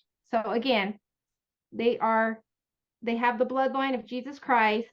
They've been hid from the world with Christ. And it says, therefore, verse 10, your life and the priesthood have remained and must needs remain through you and your lineage until the restoration of all things spoken by the mouth of the holy prophets since the world began.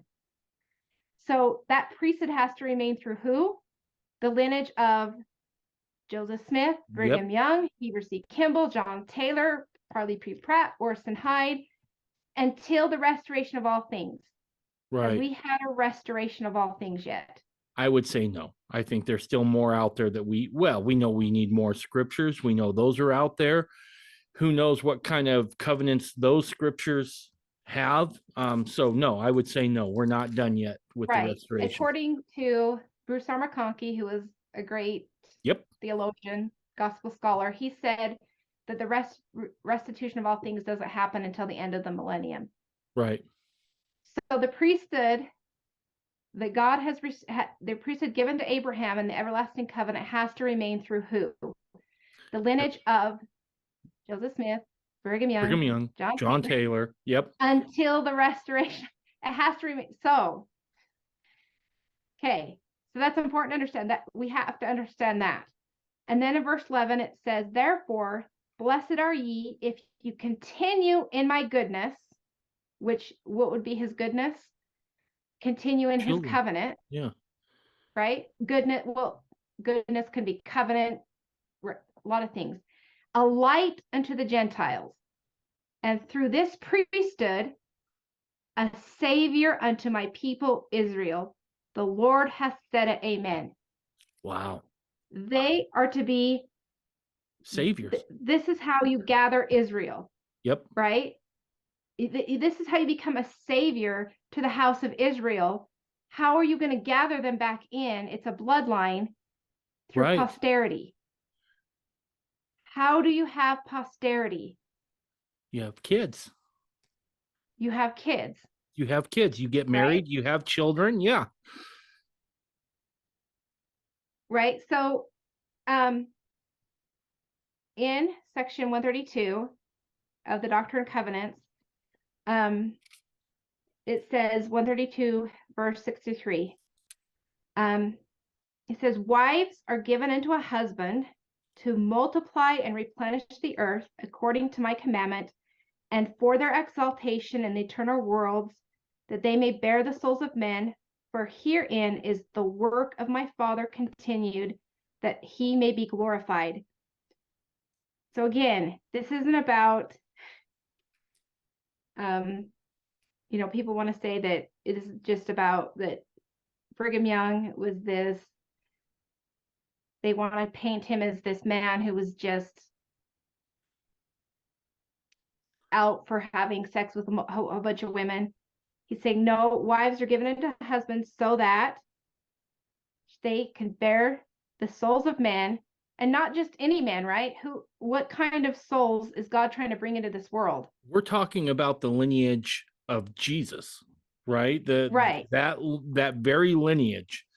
Right. And Bruce R. McConkie also taught that, let me get the quote because it's just better to quote. I think he might have been quoting Joseph Smith, so let me just see if I can find it. He says, Israel is an eternal people. She came into being as a chosen and separate congregation before the foundations of the earth were laid. She was a distinct and peculiar people in pre-existence, even as she is in this sphere. Her numbers were known before their mortal birth, and the very land surface of the earth was divided to the nations for their inheritance, according to the number of the children of Israel. In other words, Israel was established before the foundation of the earth. So God needs certain men and women who are already of that lineage before the earth to continue to bear seeds of the chosen lineage on this earth. Right. Does that make sense? It makes total sense. It's just not any man and woman who are chosen. It's specific men and women who are chosen to carry on the covenant, the priesthood through lineage or through their posterity, so that God can then send pure Israel to pure Israel, mother and father on earth. Right. Wow. That's powerful stuff. It's very powerful. And you know that, so we can't have eternal life, right? Right. Without passing through mortality, and that without being proven through temporal life. And so it's obvious that the covenant of marriage, it opens the gate to birth to continue the work of God on earth. And so a righteous man with righteous wives are opening the birth to multiple of those spirits of the house of Israel that are waiting to come to the earth. Yep. Does that make sense? No, it makes perfect sense. It makes perfect sense. And I think when it's put in this context, the beauty of the doctrine of plural marriage comes forward, right? And you begin to understand that this, I'm trying to say this here, not everybody's is going to live plural marriage either here or the hereafter. I just don't think it's going to happen. Nonetheless, it is an important principle, and maybe there's a reason why it's not instituted amongst all, right? We certainly know in the early LDS church it wasn't. And maybe that was part of that vetting process that happened. So I shouldn't say vetting process, But maybe that's the reason why Joseph had to sign off on every one of them, right? So because he could look with spiritual eyes and say, you know what, I think that's an Israelite right there. Right. Well, I have some quotes I want to share with you on that. Sure. Okay. Because it's actually very fascinating. Again, because when we get to the heart of this gets you for me, it was, I can't believe that this is my faith. This is my heritage. And I am so thankful. So, first of all, Mosiah Hancock, he said, speaking of lineage, he said, quote, "I wish to write now of the prophet Joseph Smith. The Lord revealed to this prophet as early as the year 1831 that in consequence of great wickedness which would come upon the earth in the latter days, it would be necessary for great men to take the noblest wives. The Lord had reserved the most noble of his choice spirits to come forth through a pure lineage, as the noble spirits were not willing to come through a lineage that was corrupt." Close quote. Wow. So we're talking about the men and women of the Restoration we're going to bring forth the noblest of spirits. Right. And if you think about, well, are we some of those noble spirits? Like if you are a descendant of plural marriage, right? Yeah. This is your heritage. This is who God is saying who you are, right? You are these noble house of Israel that you have been preserved to come through a time, right, when the pure lineages of Israel Right. were going to be restored in the last days. Yeah. And so can you imagine how hard Satan is working to get you to not know your heritage, to not know your lineage, and to then cut yourself off from those men and women?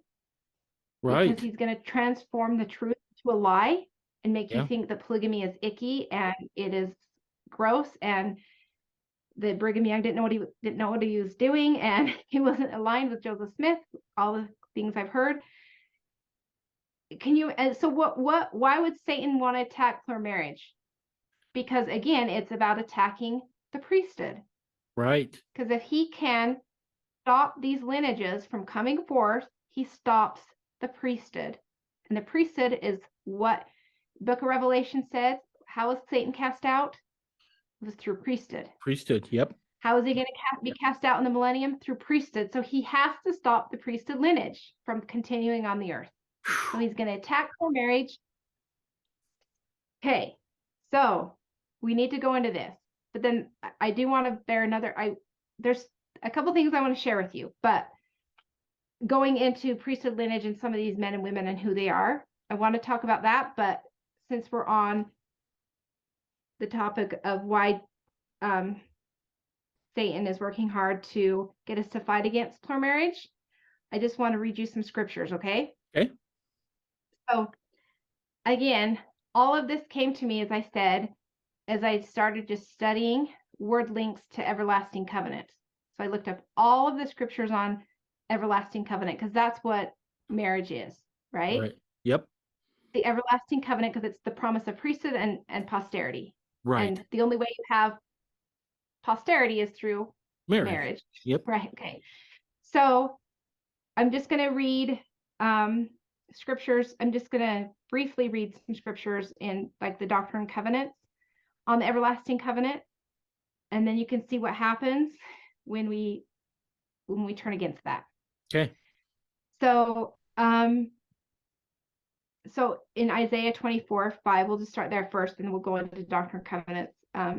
He says, "The earth also is defiled under the inhabitants thereof, because they have transgressed the laws, changed the ordinances, and broken the everlasting covenant." So what was Israel's downfall? They broke that covenant. They broke that covenant. Yeah, they broke. Yeah, man, that's nuts. And to think it was their. That's why they were scattered. Essentially, why they're scattered, right? God has to scatter them because they've broken the covenant. You know, God always keeps a remnant, but right. They broke the covenant. Okay. So, and then in Doctrine and so let's go through Doctrine and Covenants, okay? Because there's so many places that it talks about the everlasting covenant that's not in section 132. So in section 1, that's the Lord's preface to the Doctrine and Covenants, and he's saying the entire purpose for the restoration, right? Right. And the entire purpose for the coming forth of the Book of Mormon and for the true church to be established is in verse 22. He says that mine everlasting covenant might be established. Right? So to bring back the everlasting, so he needs to reestablish it in this dispensation. Right. So that's the entire reason that he's bringing forth the Book of Mormon. The entire reason he's bringing forth the restoration. He's restoring priesthood. He's restoring all of these revelations, is so that the everlasting covenant might be established. And then he says in section 22, verse 1, behold, I say unto you that all the old covenants have I caused to be done away in this thing, and this is the new and everlasting covenant, even that which was from the beginning. So here the Lord is telling us that this quote unquote new and everlasting covenant is actually what was from the beginning. So again, not new to this dispensation, meaning it's not a new law, it's new to this dispensation, but it was had from the beginning. Okay. Right. And then again in 45 verse 9, he says, and even so I have set mine everlasting covenant into the world to be a light to the world and to be the standard for my people and for the Gentiles to seek it and to be a messenger before my face to prepare the way before me.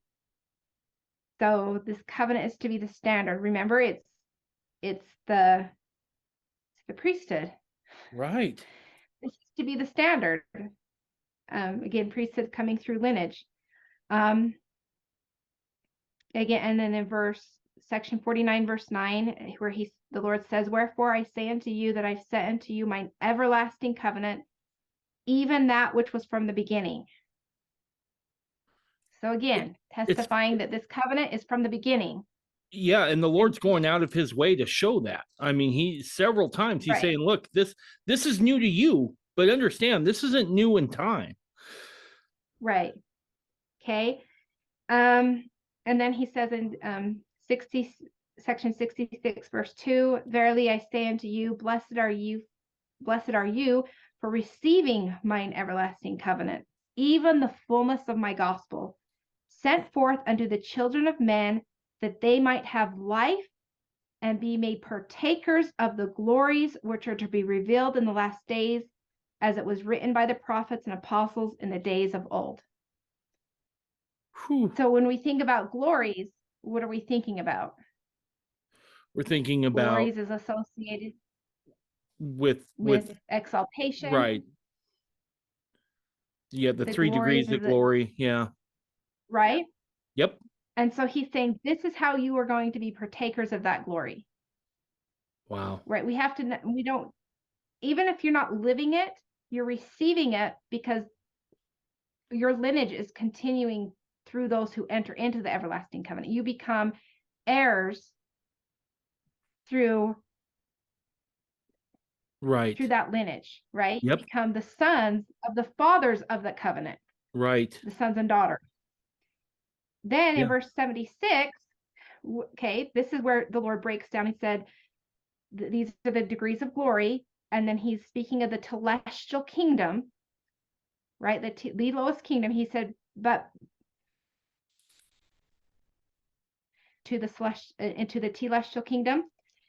In 76, verse 101, he says, but receive not the gospel, neither the testimony of Jesus, neither the prophets, neither the everlasting covenant. Wow. So, Dave, then, what is the implication of fighting against plural marriage? You won't be able to get to the celestial kingdom.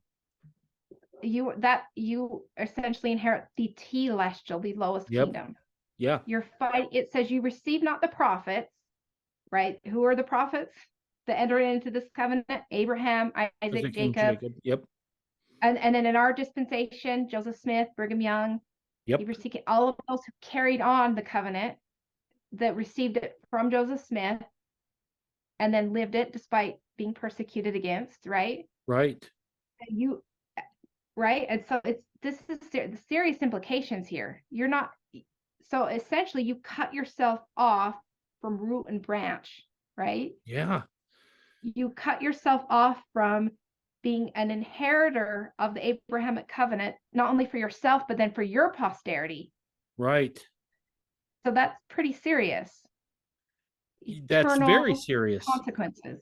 You know, I'm a guy, and I can speak to this with a little bit of experience, I guess is the word I'm looking for.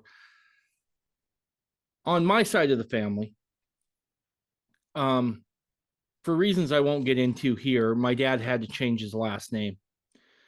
And it's been hard to do genealogy on my dad's side. And there is something to be said to know where you came from, to know who your people are. And when you don't have that, that can leave you kind of unanchored, right? And I think what's beautiful here is that the Lord is showing that how important it is that we are anchored to our ancestors as Abraham's seed, as Abraham's children. Right. Yeah, it's very, very important. And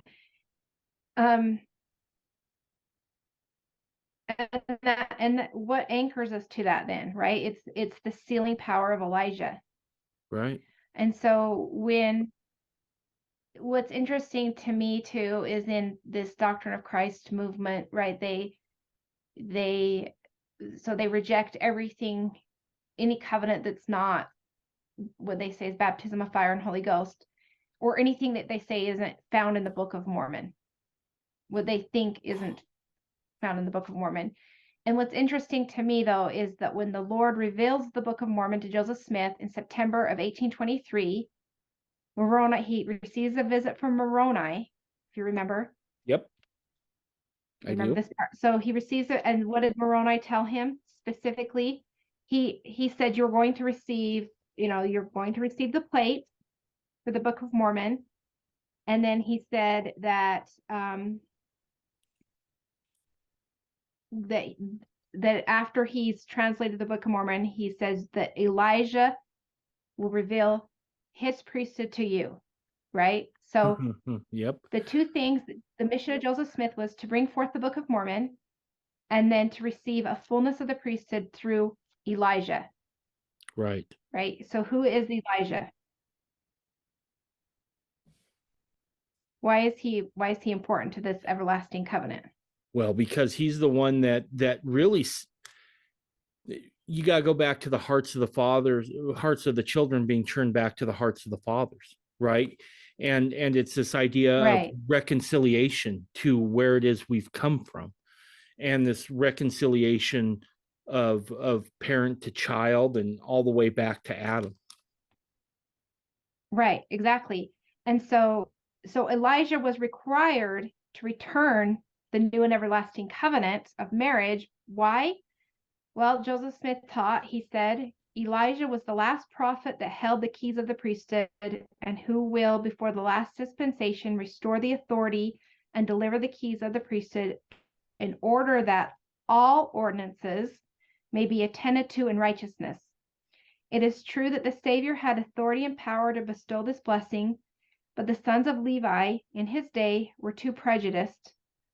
So why send Elijah? Because he holds the keys and authority to administer in all of the ordinances of the priesthood, and without the authority is given, the ordinances could not be administered in righteousness. So in other words, Elijah was the last prophet to hold the sealing power associated with the fullness of the Melchizedek priesthood, and therefore it's his role to return to the earth to fulfill the words of Malachi, right? Right. How do you turn the hearts of the children to the fathers? It's through the sealing power. Yep. The sealing power of the priesthood. Absolutely. And so without the sealing power, marriages and families are not sealed for eternity. Okay. Yep. Right? Yep. Without the sealing power. So if you reject section 132, you reject like eternal marriage even from a monogamous couple, essentially. Yeah, from a monogamous because Elijah, standpoint. he's Yeah. coming and right. So Joseph Smith essentially linked the power of Elijah through the fullness of the Melchizedek priesthood.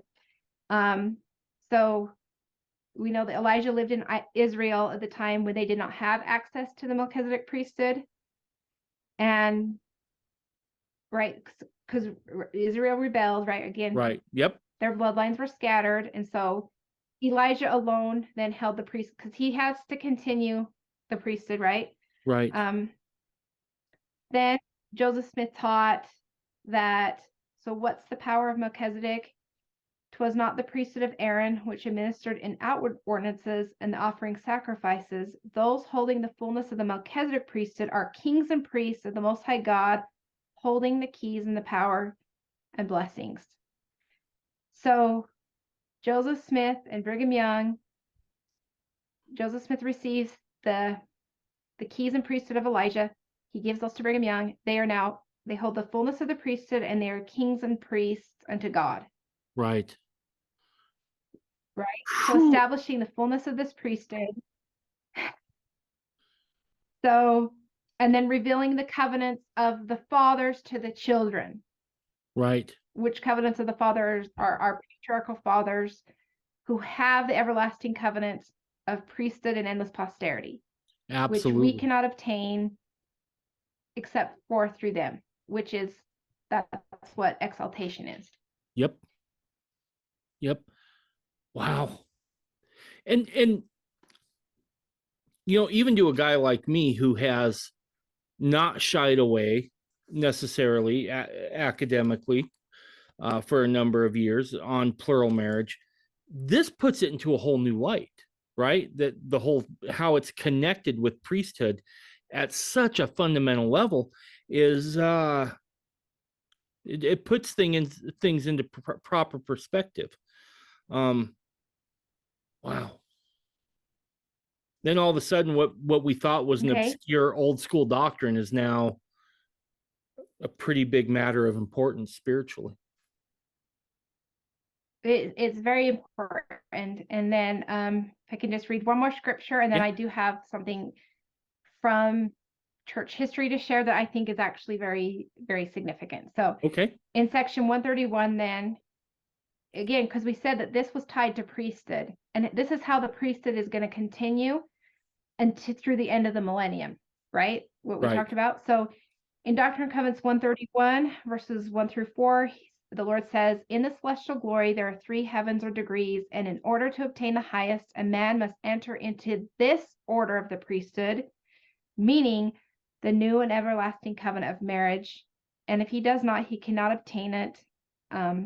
He may enter into the other, but that is the end of his kingdom. He cannot have an increase.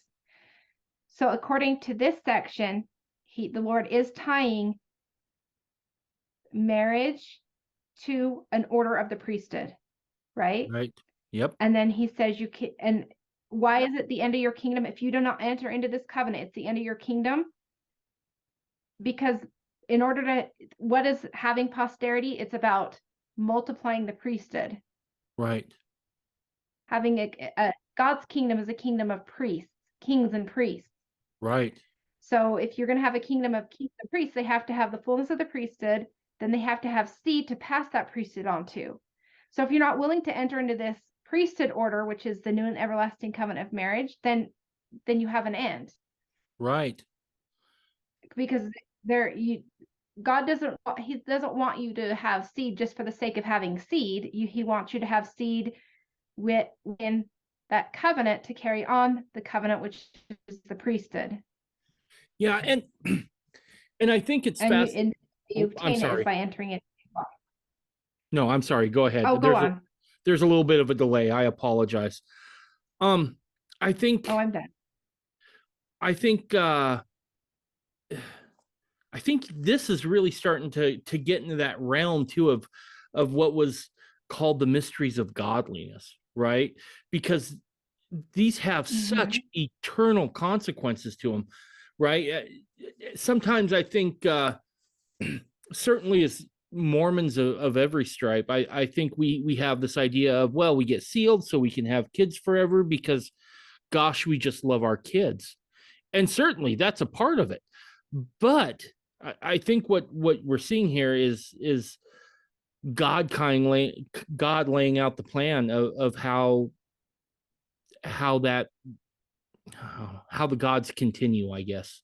I don't know. I'm trying not to sound too sacrilegious and just throw around terms, but Right. So when you really dig into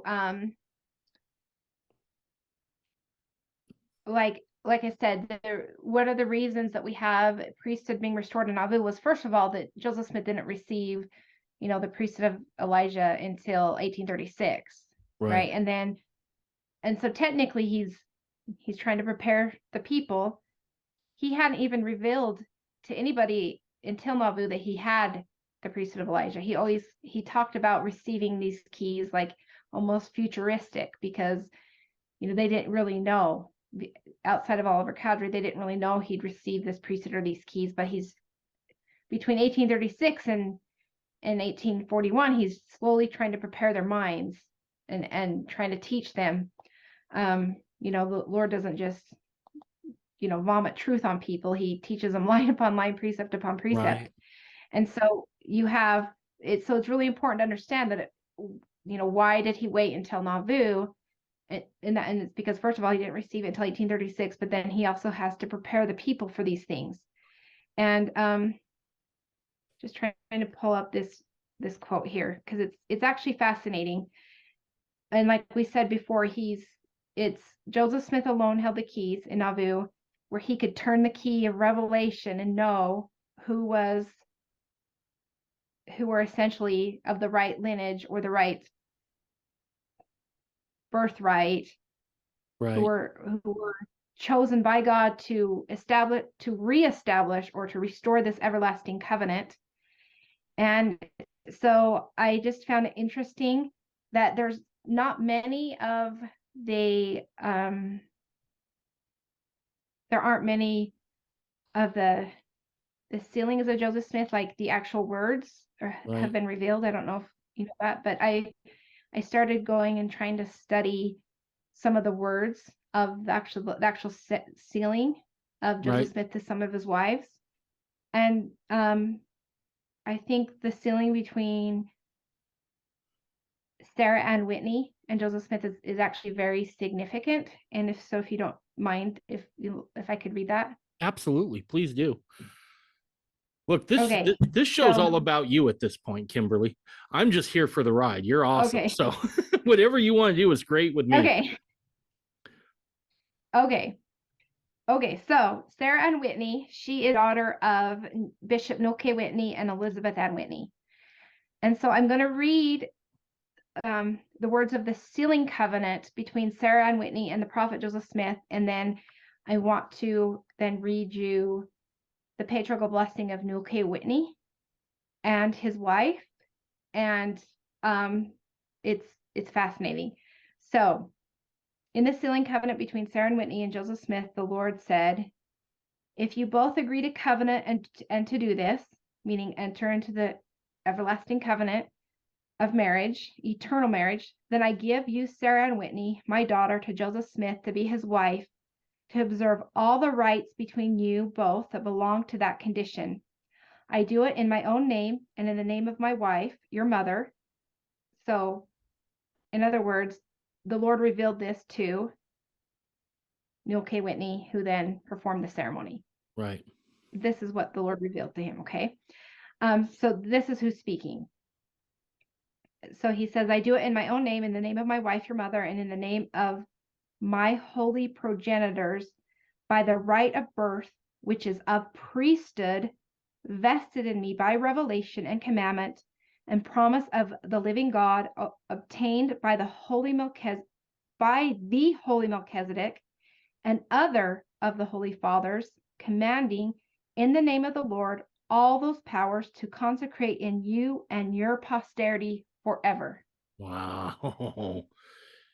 So, in other words, he is saying that the union between Sarah and Whitney and the prophet Joseph Smith is all of the powers of the priesthood of Melchizedek is going to be concentrated in you, in them, in Sarah and and Joseph Smith and your posterity forever. So again, right, establishing the everlasting covenant through Joseph Smith and Sarah and Whitney, who will then go on through the endless ages of eternity, bringing forth the seed of Melchizedek.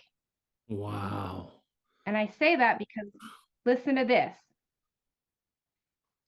So remember, she's the daughter of Newell K. Whitney.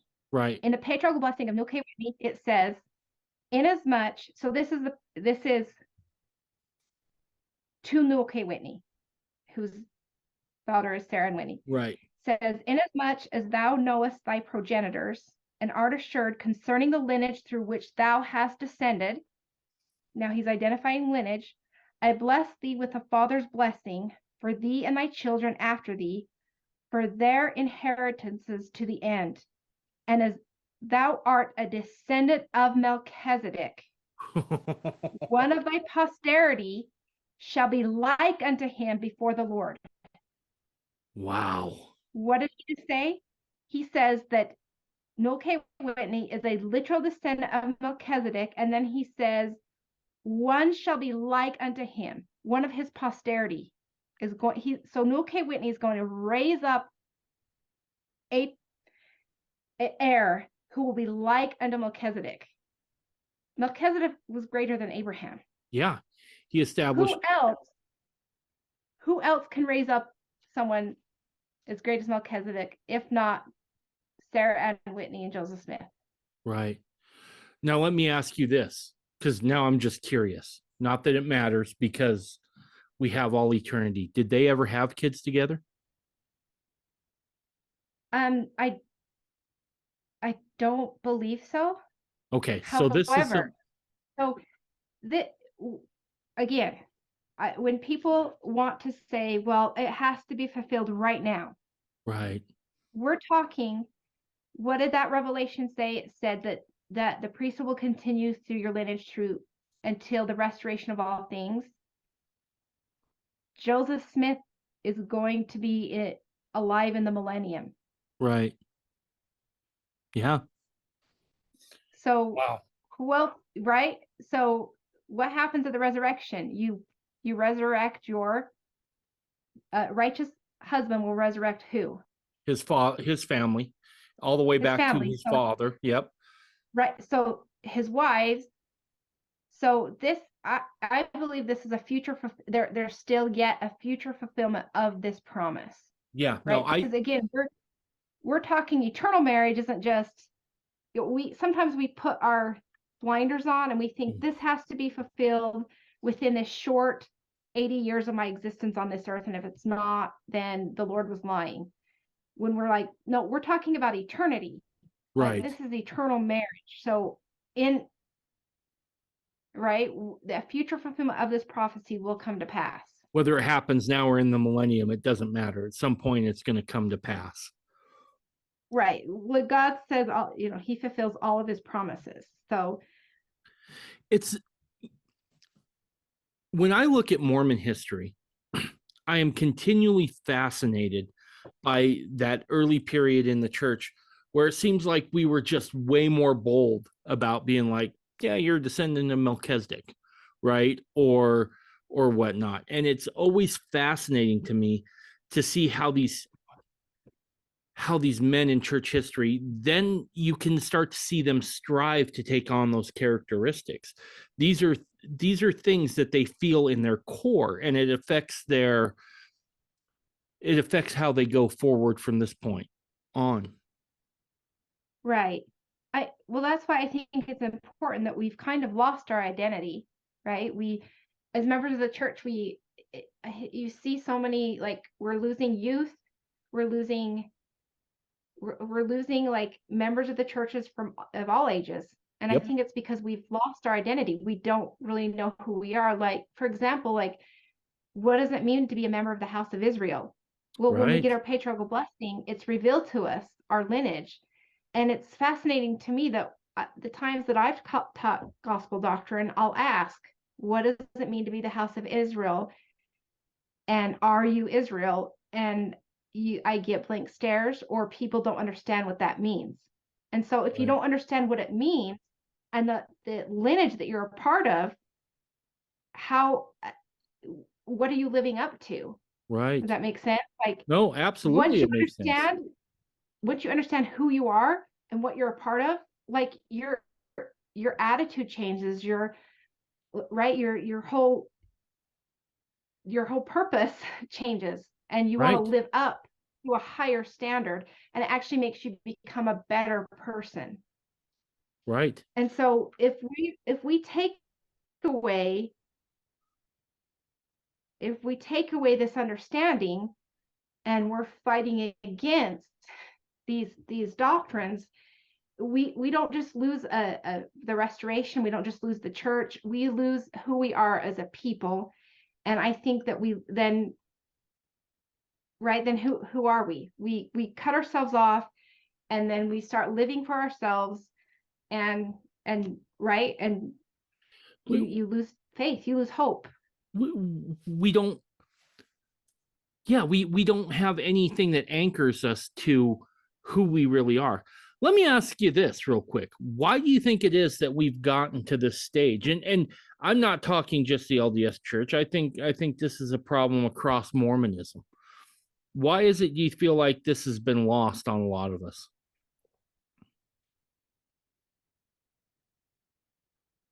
How has it been lost on us? That's a good question. It just comes down to, I think we don't study our history. Right.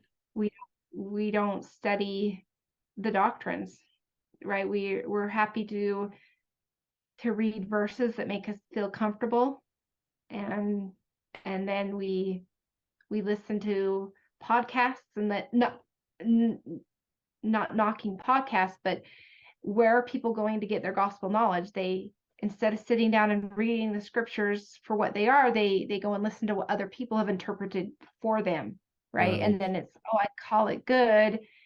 This gospel scholar told me that, that, and you can glean really good insight from people who have studied the scriptures. But if we fail to obtain this knowledge for ourselves, you're going to lose it. It's like the parable of the 10 virgins, right? You can't give somebody your light. They actually have to go in the scriptures, and they have to obtain it for themselves, and they have to want it. Right. So there is the story of Lucy Walker, where when she was first introduced the practice of plural marriage by Joseph Smith, because she's one of Joseph Smith's wives, she went and prayed, and she tells the story of how she didn't have a sincere desire to know. She agreed to pray, but she didn't really want to know, or she didn't really want the answer. And so she said that she sat in darkness and was depressed, and until she decided, okay, I'm going to pray with a sincere heart and with a desire to know. And once she decided, I'm going to pray sincerely, then she received her answer. And then she talks about how she was flooded with all of this light and understanding. Right? So God doesn't ever give any man a revelation or an answer to a revelation without reasons for understanding it. So if we're going to the Lord in prayer, saying, okay, is this true, God? But your attitude is, I don't really want to know, and I want you to tell me that it's wrong, you're not going to get an answer. And in fact, you might get an answer from the wrong source that will confirm to you, what you want to hear, versus the truth, because God isn't going to reveal something to you that you don't really want to know. So we really have to learn how to receive an answer, and we have to realize that truth, you actually have to seek truth with a sincere heart, with a desire to know, like it says in the Book of Mormon. It isn't just about going and praying, is this true? It's you have to have the sincere desire. And I honestly don't think people have a sincere desire to actually know that these things are true. I think they don't want to believe they're true, and so they get the answer they desire. I think you're right. I think you hit on something else that was important too here, Kimberly, which is you talked about, people just go to verses that make them feel good. And I'm not knocking that. Certainly we should be able to go to the scriptures and get comfort there, right? We should expect that. However, this idea that if it's true, we shouldn't have to struggle with it is kind of a bad idea. I just think about what you did. You said you kind of struggled with this, right? And so you went and you dug in, you found it. I think we tend to shy away from those things that challenge us a little bit. I think we all enjoy hearing about Jacob wrestling with an angel, but I think too many of us are content to never do that ourselves, to never go and wrestle with these things that we perceive as hard. And I say perceive because I think once true understanding comes, I don't think it's as hard as what we think it is. It's just foreign at this time. And so I think in some ways, I think we've been a victim of our own affluence in a lot of ways, both physically and spiritually. We've gotten too comfortable. And I think we shy away from the struggle. And unfortunately, it's out of that struggle that, I shouldn't say unfortunately, but it's out of that struggle that we gain some of our deepest understandings and our most treasured bits of knowledge when it comes to the gospel. Yeah, exactly. And too, I think part of, that promise of Elijah of the turning the hearts of the children of the fathers, what was an important part of my journey is then actually going to the words of the men and women themselves, because what we have going on here is we have so many people that are hijacking the stories of the women and then applying their own interpretation, right? Yep. So like, I'm just going to give an example and I'll call it out for what it is. Michelle Stone did an entire podcast on trying to label the women, the plural wives of, Joseph Smith and other plural wives in Utah, as trauma bonded victims. So here what she's done is she's hijacked their stories and she's saying, well, yeah, we have their testimonies, but you can't really trust their testimonies because they were trauma bonded, because they are victims of this rhetoric that was coming from their husbands right? And right. We have Brigham Young preaching hell and brimstone, and so they were too afraid, and so they just went along. And so she's painted this story, right? She's hijacking their stories, and I didn't listen to what other people were saying. What I did is I actually went and I read the journals. I read what the women said. The women didn't hide that it was a struggle. Right? The sacrifice brings forth the blessings of heaven. They were saying this was a trial, but I did it for my posterity. I did it because the Lord revealed to me that this was true, and he showed me the reasons why I was doing it. And so I was willing to make that sacrifice. And so when times got hard, which they did, and then I remembered the promises of the Lord, and I got through. And when you read their stories, it strengthens your faith, and you're like, well, if they can do hard things, I can do hard things, right? Like, yeah. These women were amazing women, and I want to give hope to the sisters, to other women like me, because it wasn't just the men that were receiving these promises. Like, I just want to go into Sister Whitney, who was the wife of Noel K. Whitney. The Lord tells him he's the direct descendant of Melchizedek. Well, you have Sister Whitney, who in her patriarchal blessing kind of bring it around here. He said, the Lord says to Sister Whitney, he says, I lay my hands upon thy head in the name of the Lord Jesus and confirm the blessings of heaven upon thee in common with thy husband, even all blessings which may be for thy comfort, both of a spiritual and temporal nature. For thou art bone of his bone and flesh of his flesh, and the Lord has so ordained that those of thy same family and descent might be one to fulfill his purposes. For thou art the same lineage of thy husband. Thy life has been hid also, and thou mayest rejoice, for thy posterity shall be blessed. So what did the Lord just reveal to Sarah? She is the exact same lineage as her husband. She's from Melchizedek. Her life has been hid. She's going to receive the same blessings. Her posterity is going to be blessed because she's willing to enter into this covenant, and she's willing to have seed in this covenant, and all of those blessings and that lineage is going to be passed on through her posterity. Yeah. So it's not just the men, it's the women. They are just as great as the men. They are of the same lineage, right? They have even greater blessings that are promised to them. And these women knew it. So they're acting on full agency and full knowledge. And it was like, if I can tell another quick story really quick. No, so you're good. I just loved the women. Like, again, women, we need heroines, right? We need what the world has offered doesn't offer us any heroines. We need righteous women to look to know how to be a woman of covenant, to know how to be a holy woman. And so when we paint these women as these trauma bonded victims, we don't want to go to the women. We don't want to, right? We don't think we can learn anything from them, but we can actually learn so much from them. So Helen Mar Kimball's another example, and she's the 14-year-old that was sealed to Joseph Smith, right? Right. Are you familiar with her story? So not with her story. No, I do know she's a prominent player. Oh, sorry. Right. She's a prominent player because she's the daughter of Heber C. Kimball. But again, right,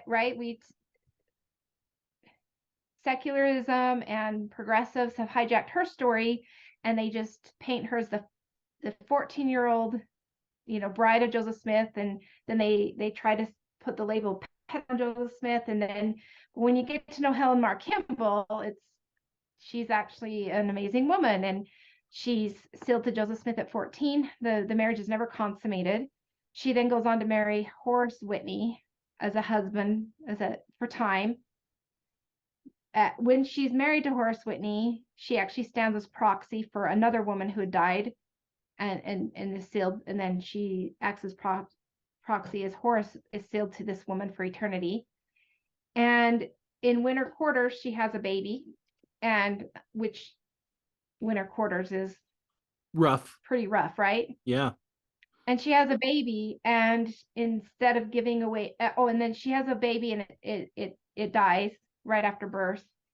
And instead of giving into despair, she writes a letter to Horace Whitney, and she said that it was better for the baby to die so that their hearts could be fixed on eternity and on God instead of on themselves. Right. And you're like, who has that kind of perspective? Right? Because we're all about self, right? We're all about instant gratification and self, but here are these women that their vision is on eternity, right? And absolutely. So I love reading these women because they inspire me. They strengthen my faith. They're not just strong women. These are women that enjoy all of the gifts of the Spirit, the kind of gifts that we only dream of, like, right, the gift of healing, the speaking in tongues. And the Lord really blessed these women. Nothing bugs me worse than when we paint these women as victims. It infuriates me because we're not giving them their due. In a world that is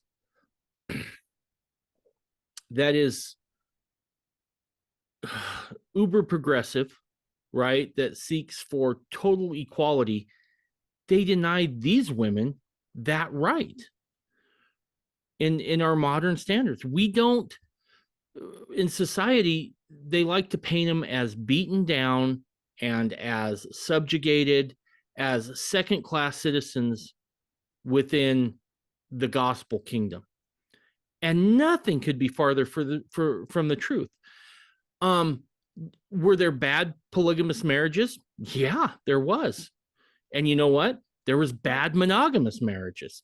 And so this idea that somehow because they were in a plural marriage makes them weak is just absolutely infuriating, especially when we don't take their word for it from their own journals, or we cherry pick just the things out of their journals to support that argument.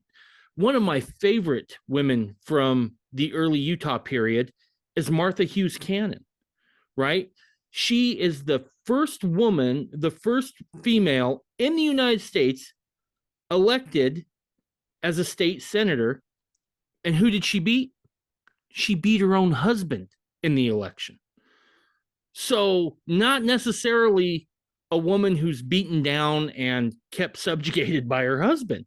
It's a plural wife who runs against her husband and becomes the first female state senator in the United States, period.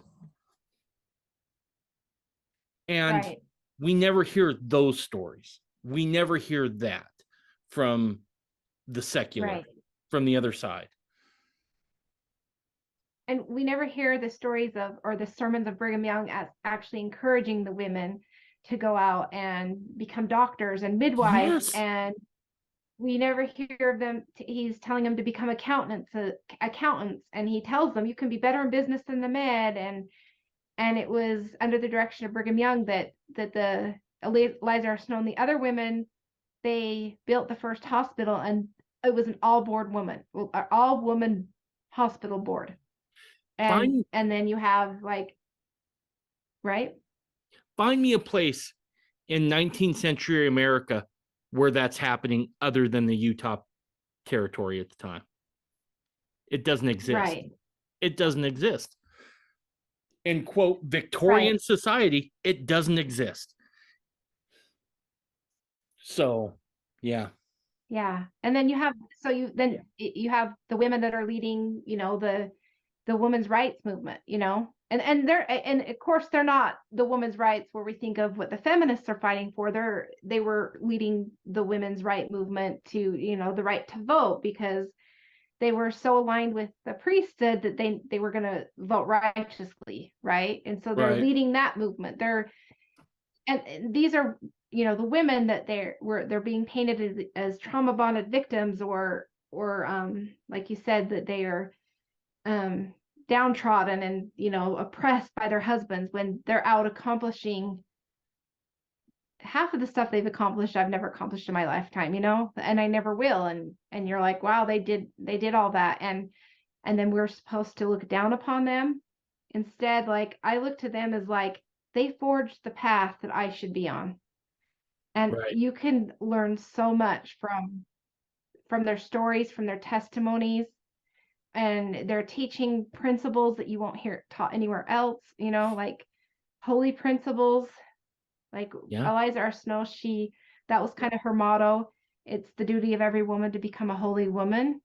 Yep. And she said, once you gain wisdom, then you have power. And so yeah, I think, like I said, they are the nursing mothers. The women of the Restoration are our nursing mothers, an example that we need to look to, and our hearts need to be turned towards them. And so I see this narrative, it's crafted by the adversary to cut us off from who we are and who we are supposed to become. And it's diabolical, as I can say. It's truly diabolical. It's very diabolical. I didn't mean to take you away from your story, because I'm super interested in that. You said there was one other account you wanted to read. So there's just one more account I want to read, just because, like I said, speaking to the women, right? It's so Eliza R. Snow, she's another plural wife of the prophet Joseph Smith, and we all, she's the Hebrew prophetess, right? And do you know who actually gave her that title as the Hebrew prophetess? No. So there is this reporter from the East, and she had heard, rumors of Mormon women and polygamy, and so she wanted to go out and investigate. And I can't remember her last name off the top of my head, but her first name I believe was Emily.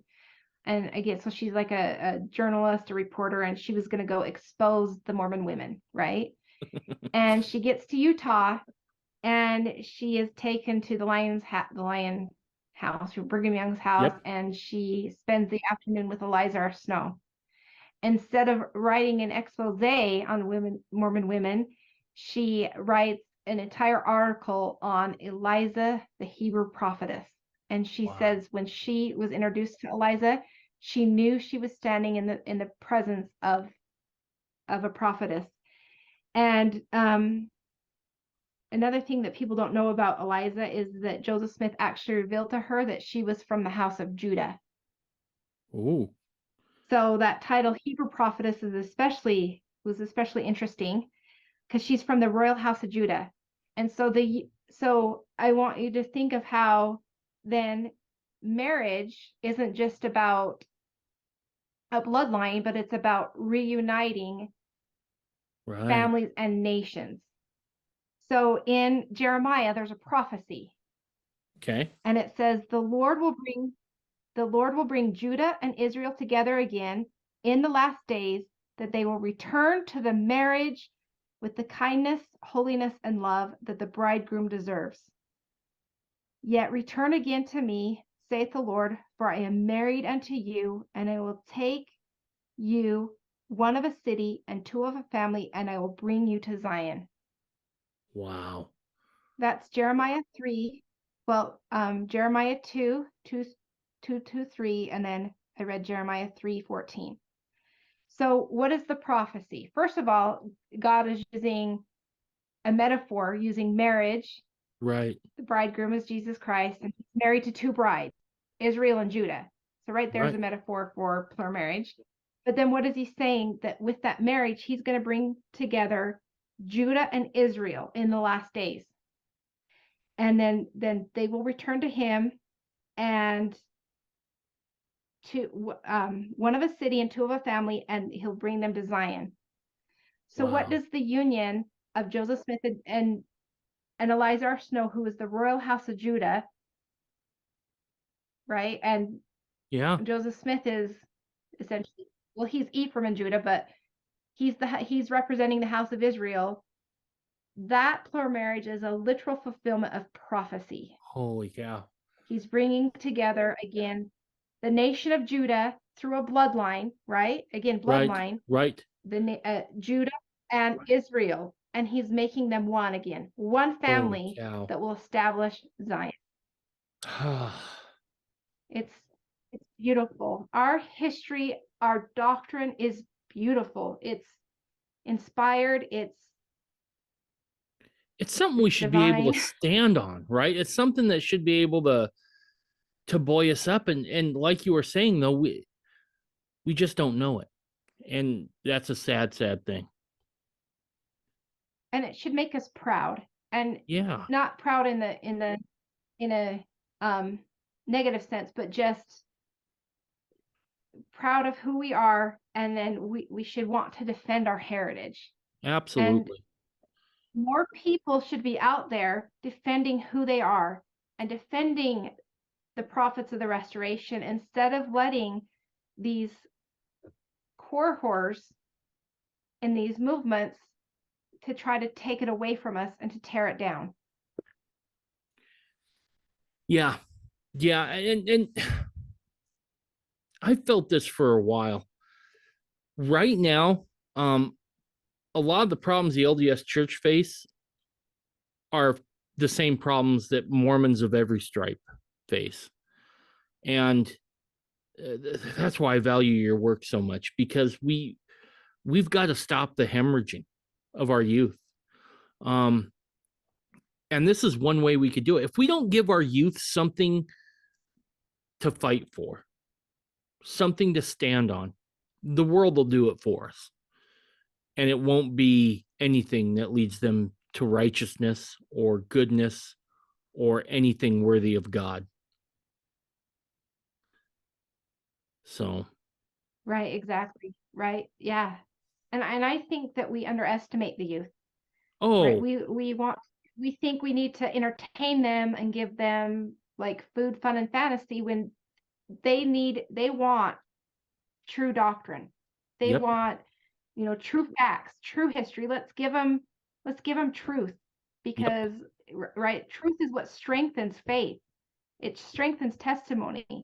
If we give them that and we're not making apologies, like stop apologizing for your history, right? Stop apologizing that Joseph Smith was a polygamist. yeah. Stop apologizing for it, and and teach what is true. And I think we underestimate the youth, that we just give them truth. They'll, So yeah, I they'll think do. that's how we save the youth, just giving them the true faith. Because again, what does it say? They were preserved to come through these pure lineages because they are the noble spirits that God has kept in reserve. Yep. So you give them truth and they'll live up to who they are and the heritage that they're a part of. And I believe that that is the answer. I think you're 100% right. I think you're right on the money. Let's stop worrying about entertaining them. I think that's a great thing you said there. I know certainly it seems like too often we spend our time trying to figure out how to engage the youth. And by doing so, we just dumb it down for them, right? Our kids are capable of amazing, amazing things. We just have to first be willing to show them where to go find truth, and then also expect something out of them, right? I think if we do that, they'll walk up to everything we expect out of them. And when I know with my kids, when I've helped them set goals, they've by and large achieved it. And when they haven't, it's usually on me because I didn't do a real good job in outlining it. And so, yeah, we sell our kids short way too much. I agree with you 100%. So let me, I know we've been at this almost 3 hours, but I got one more question for you, and then I'm going to leave you alone. I promise. What's going on with Justin Griffin's second movie? When did that come out? You said January 19th. Is that correct? So it was released January 19th. So the pretty much this second movie, it sounds like it's a setup for part 3, which at the end of the part 2, he sets up with the Joseph fought polygamy, and Brigham Okay. Young started polygamy. So it was pretty much just a precursor to I think part 3 will be the big one, where so in part 2 he admits that his theory isn't provable. Essentially, his theory about, he can't prove it happened the way he said it did, that John Taylor and Willie Richards killed Joseph Smith. But his theory is that it at least proves that the church's narrative is all false. And then it's a big setup for part 3, which would be, well, this is why John Taylor and Willie Richards killed Joseph Smith, is because, right, then Brigham Young was trying to take over the church for power and polygamy. And it's a big setup for part 3. So part 2 is actually, I think, not in Justin's favor. It didn't Okay. make him look very good. But it is, I think it's, like I said, just a precursor to the part 3, which is again going to probably be an explosive attack against Brigham Young Any word on when that? and plural marriage. Any word on when that's supposed to come out? Um, he didn't say, so Because I'm assuming within this year. my first thought on that is to get together a bunch of my fundamentalist friends who are really well schooled in all this and just go rent out a movie theater and we can laugh. But yeah. What one other question. I am so sorry. I keep saying one more question and I'm gonna let you go. We've talked about how to save our youth. Have you had any success in bringing people back to the truth once they've left for this abomination?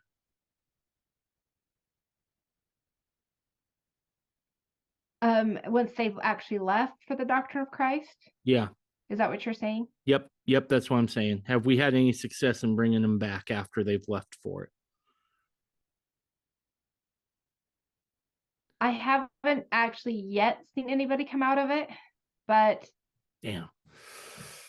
because I think it takes God has to be the one that does it, right? Right. Yep. We stand up for truth and we defend our faith, we defend our religion, we try to, right, we give people a place where they can look for the truth and find it. But ultimately, I think it's God who has to do it. Okay.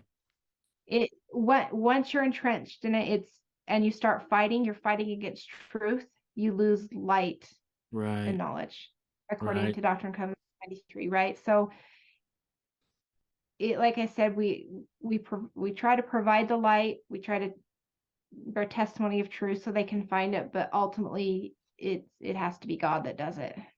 Gotcha. And we have to be patient, because I don't give up on anybody, and I don't give up on hope. And I try to tell, people who've had family members or friends that have gotten entrenched into that movement and are fighting against, the church, or fighting against their faith and fighting their family.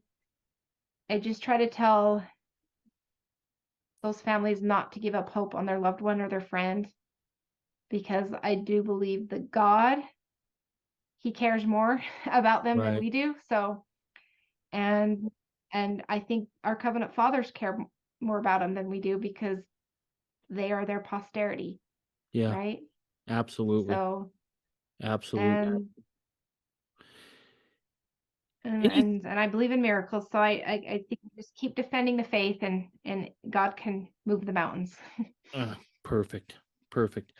Anything that maybe my audience could help out with there? Anything that we can do to help support you and your efforts, or, the Joseph Smith Foundation, or anything like that? I think the most important thing is for people to learn the history so they can defend it, right? And it's just about knowing the history and knowing the scriptures, and then just be willing to engage in the debate or the discussion. Because if you have, so that's what's successful about the Doctrine of Christ movement, is because you have the leaders, but then you have all of the people that follow them, that then go out and are now defending, kind of evangelize for that. Right. And so what we have to do is we have to actually be willing to engage in the argument in the day. And that doesn't mean contention. That just means you're willing to engage in the conversation. You're willing to stand up for what you know is true. You're willing to actually teach the principle, because we're not going to win. We may not win the person we're talking to, but the person watching the debate, you can influence. Right. Absolutely. That makes sense. And I just think it's just about getting involved and knowing your history so that you can defend it. Awesome. All right. Is there anything else you wanted to touch on before we leave? I think I've said enough for tonight. Well, perfect. All right. Well, as always, you're welcome back on here anytime. You just got to reach out. I always got a spot for you. I'll make time, whatever it takes. Oh, I appreciate it. So thank you. Awesome. All right. Stick around for just 5 minutes here, Kimberly. So bye, everybody.